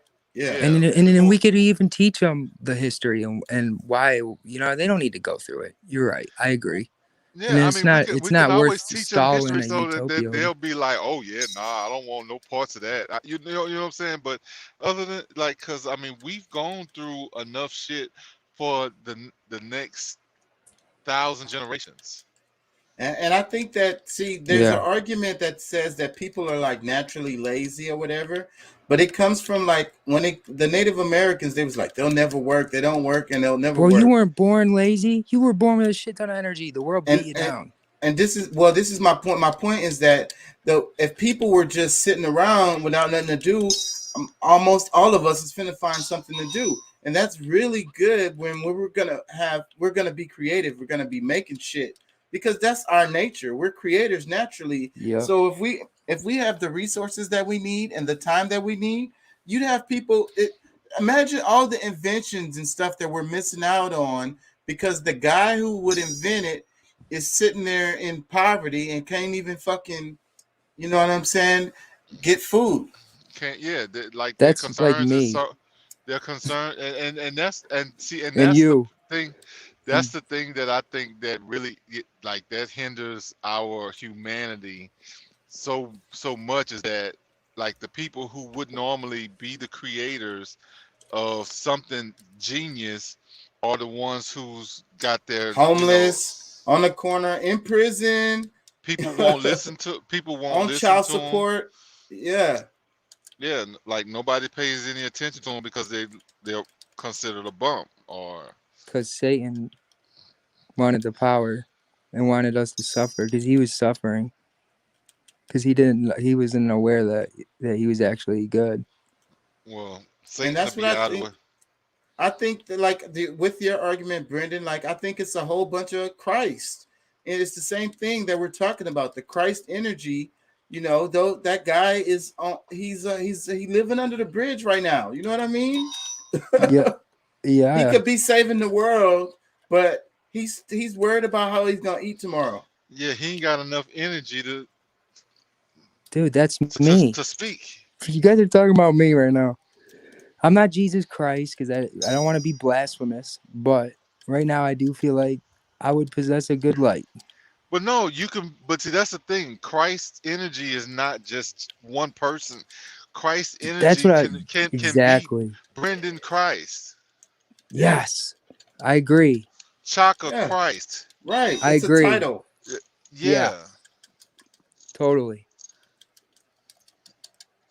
You really care about the people. You're really trying to help. You really, It's incredible energy. I hope everyone gets to feel, Well, and I mean, for me, I'm the type that believes that everybody is God. Like, I mean, like everybody may not exercise. Right. That's where you're heading, regardless, bro. That's your true self. Yep. Yeah, I mean, but God has the power of, like He created good and evil. So I mean, that means that each one of us right now you're defining what you're God of. Well, yeah, we get to choose. And then you can choose to be God of gods. God, we choose to be God or the devil. We get to choose to embrace our lower self or our higher self. Yes. Yeah. And that's why I love East Coast hip hop, because that's kind of what got my brain into understanding knowledge God. And it's like God body. And they kept on calling each other God. And that's what got confusing back in the day when you had the East Coast, West Coast thing. Because on the West Coast, they were saying, G, what up, G? But they were saying gangster. On the East Coast, they saying, what up, G? They saying God. No, really? You didn't know that? No. Just educated you on some hip hop history. Hell yeah. Hey guys, look. Yeah, it's 4 hours. I'm finna wrap it. Yeah, I'm finna fall gotta asleep. give me a little rest because these people open up pretty early, and I need to get some rest so I can. It's 3:37, man. I do not like staying on here for 4 hours. I be trying not to do this. Yeah, I don't know how Brendan tricked us into this tonight. I did not, but guess what, guys? It is. It's Brendan's fault. It is. I will bear the blame. You manifested this, Brendan. Dog, I can't be doing that. You guys have to take control of your own matrix because I can't be doing my matrix and your matrix. Your matrix kind of just eased over into ours, so yeah. You get the blame. You get the blame for this one. Yeah. All right. That's fair. It's probably my fault every other time, but I get long-winded or whatever. But since you're here, you take the honorary. Yeah. Yeah. And thank you for being here, Brendan. You add another little crazy spiritual dimension to the show, so make it a little interesting and random. Bro, I'm sorry I get so giddy. Honestly, dude, I haven't been talking to a lot of people, and that sounds loserish to most, but not to me because it was a journey. Hey, You know, before we get out of here, I do want to say something to Doc. If you're still there, say, man, look, I know how tempting it might be, but don't go stealing those people's minivan, and you know, doing donuts in the park or some shit. You know what I'm saying? Let me post his last comments too. He said, "Yet adversity drives humans to excel." And then he said, "Humans evolved fighting monsters, actual beasts. When they conquered those monsters, we became the monsters." Oh, wow. Yeah, because you ate them. Is that what happened? They ate them, and now Yeah, that's you what. ingested. You ingested them. Wow. That's why when Christ said, "Here is my body, ingest me." Yeah, but no, that was figurative. That was never literal. But it is kind of an interesting thing, bro, because it's a waste of energy. It is very, if it isn't done for survival, then it's kind of beastly. Yes, I agree with what you're saying, Brendan, because I feel like if you kill something, you have to eat it, to respect the energy and the life of that thing, you know. So like consuming them, and then you are consuming their energy in a certain way, right? Because you're getting energy from the proteins and the carbohydrates that you're consuming. So that's an interesting thing. And look at all the energy it takes to cook them. You need things to cut them open, dishes. Like if you eat out the garden where you eat it, it's no waste, no energy. You don't need to clean nothing. It's biodegradable. You're not polluting nothing. And Your also, farts, what you your eat, you shits are become. smoother. Even if Yeah. it was So a sacrifice, even if It's they don't eat it, sacrificing 20 or like your whole life you've been taught something, but you got to be strong and just be like, this is my dedication. You know, I know I've messed up a lot, but this is me saying, you know what, let's try this out, because I'm serious about being good, you know. After watching the whole world fucking rape each other. I guess, yeah. That's okay. But you know what? Hey, I had a scary thought. I'm like, bro, are these aliens prepping to eat me? Like I can only eat like vegan shit because they want to ingest my flesh, and I have to like prep myself to be eaten by aliens and shit. So then again, you know, that's the confusion. But I really do think that would be a conspiracy thing, wacko, like trying to get me away from my actual message. So how's the vegan thing going for you? How do you feel? What have you been eating? Bro, I feel like every day I don't eat meat is just powerful, bro, because I already had some kind of energy going, and like it was just like it what was kind of foods? What do appreciated. you eat? What do you eat daily? Like, what is your regular kind of like Okay, so daily? I was kind of confused at first. I'm like, what the fuck do I eat? But then I realized, okay, so what am I trying to accomplish? I can eat bread for carbs and sugar. I got vitamin supplements. I drink enough water. You know, what else do I need? You know, okay, what does the body need? Well, there's supplements for everything, and then you can just eat from the garden, bro. Fruits and vegetables and beans and rice. So that's what you eat pretty much. For protein, it's a plant-based protein or beans. You know what I mean? Beans. Everything has a little bit of protein in it. You don't even know. It's like, but you don't even need that because that protein doesn't. You get more protein out of it. So you might be getting 22, 40 grams of whatever protein, but it's bullshit protein. This shit's actually organic protein from the fucking light source. And it stays around. It doesn't just leave your body. You know what I mean? It's not building up all these toxins and causing energy to get rid of the toxins. It's pure protein. And it's like, you know what I mean? You don't need to eat as much. You eat once or twice and then you're straight. And you drink a lot of water to get rid of that feeling of hunger. And you use the supplements to get rid of like the worried feeling that you're not getting enough nutrients. And then it's over, bro. And then it's like, damn, I was in a satanic trance the whole time eating flesh.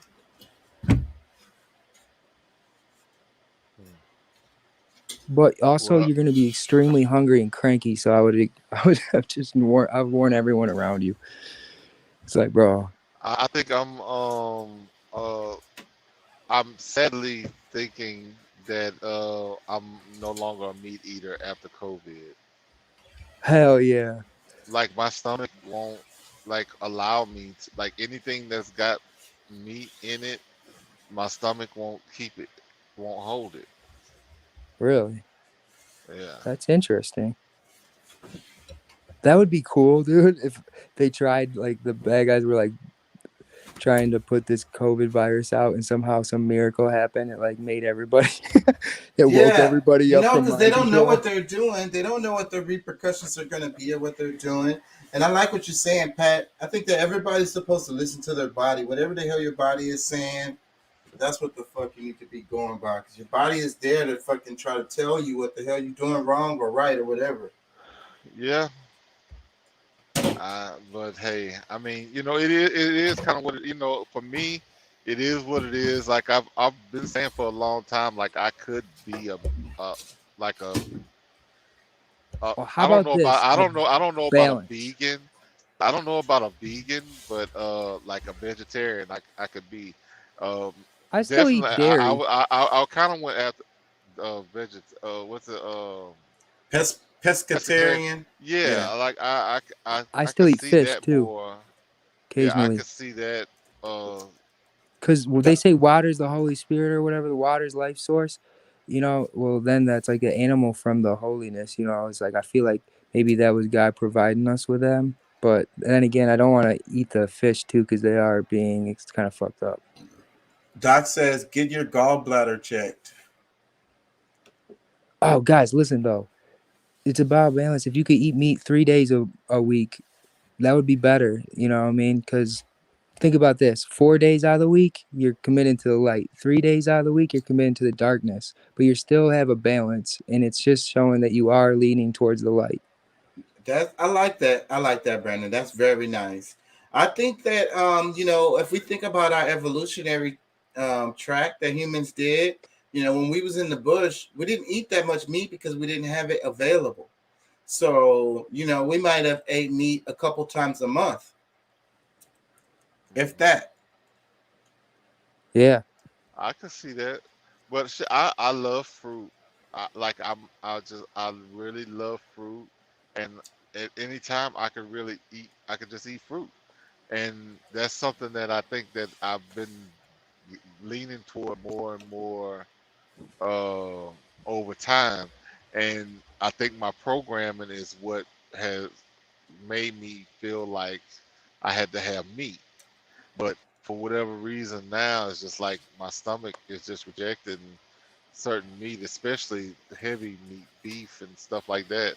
Yeah, I've been feeling the same way. I think it happens when you start getting older. I eat a lot less meat now. I hardly eat any red meats. Mostly chicken, fish, and shrimp, seafood, and stuff like that. I stay away from beef, pork. Chicken's so damn good, but they do have pretty good chicken like shit, bro. Like cauliflower wings, and they're a little bit different texture, but after 5 times of eating them, you can't tell the difference. Them patties or whatever, they got like, so there is like, okay, so basically the same taste as chicken, just a little different texture. But chicken is like fucking amazing, bro. Like when I went to my birthday, I'm not just saying that because chicken's a stereotype or whatever, and I'm trying to be cool and fit in. But like on my birthdays, all I got was chicken and all that shit. You know what I mean? I go to Buffalo Wild Wings, so that was the hardest thing giving up was chicken. Yeah. Doc says sudden change in digestion of fatty foods and meat proteins. My roommate had gallbladder issues. I would say if your body's shutting down because it's so engineered that it needs it, then obviously don't go through with it. But it's a good effort. It's a good attempt to fix the root cause, I think, of a lot of our energy problems as a whole. Like with our temples, because it's a temple, right? Your body is a temple, yep. You're feeding the temple a bunch of beasts. And then the congregation is not the church. The congregation is the people. Anyways, I'm gonna wrap it, y'all. Thank y'all for being here. Peace and love. We gotta Bro, get out of just here. be the light lord in your matrix. Okay. And then I I think shall. everything will fall into place. Okay. I guess that's the final And if word of the day, I guess. and if Sounds you like it. and if you never need like anyone to talk to, or like if you're struggling, I'll always be here, and so will all the light beings that love you. And even trust that you'll be okay. All right, y'all. Peace and love. We got to wrap it. Peace. Thank y'all for being here. Thank y'all for listening. Thanks for having me. All right, See y'all. you Love. guys. Thank you guys. All right. All right, man. Peace. Peace.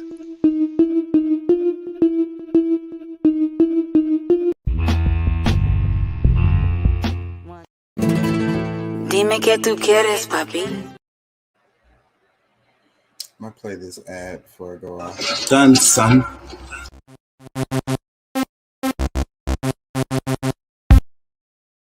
Yeah. King Chalk Entertainment. Here we go. If you haven't already, like, comment, share, and subscribe. Check us live and become a part of the show on Facebook, Twitter, Twitch, and YouTube Wednesday and Thursday at 11 p.m. and Friday and Saturday at 1 a.m. Central Standard Time. Yeah. While you're playing the game, working out, cleaning, or whatever, check out the more refined audio versions of the show on Spotify, Apple, Anchor, and more. Keyword King Chaka ENT. Yeah. Shouts out to Pat, Doc, Deuce, Curtis, Brendan, Elliott, Juanita, Jay Lethal, Tariq, my Twitch follower, Francisco, and others for always supporting the channel. Yeah. Race, spirituality, politics. Let's talk about it. We generate interest into what has happened and what is happening in our world. Therefore, creating activists. Let's go. Dale gas, baby.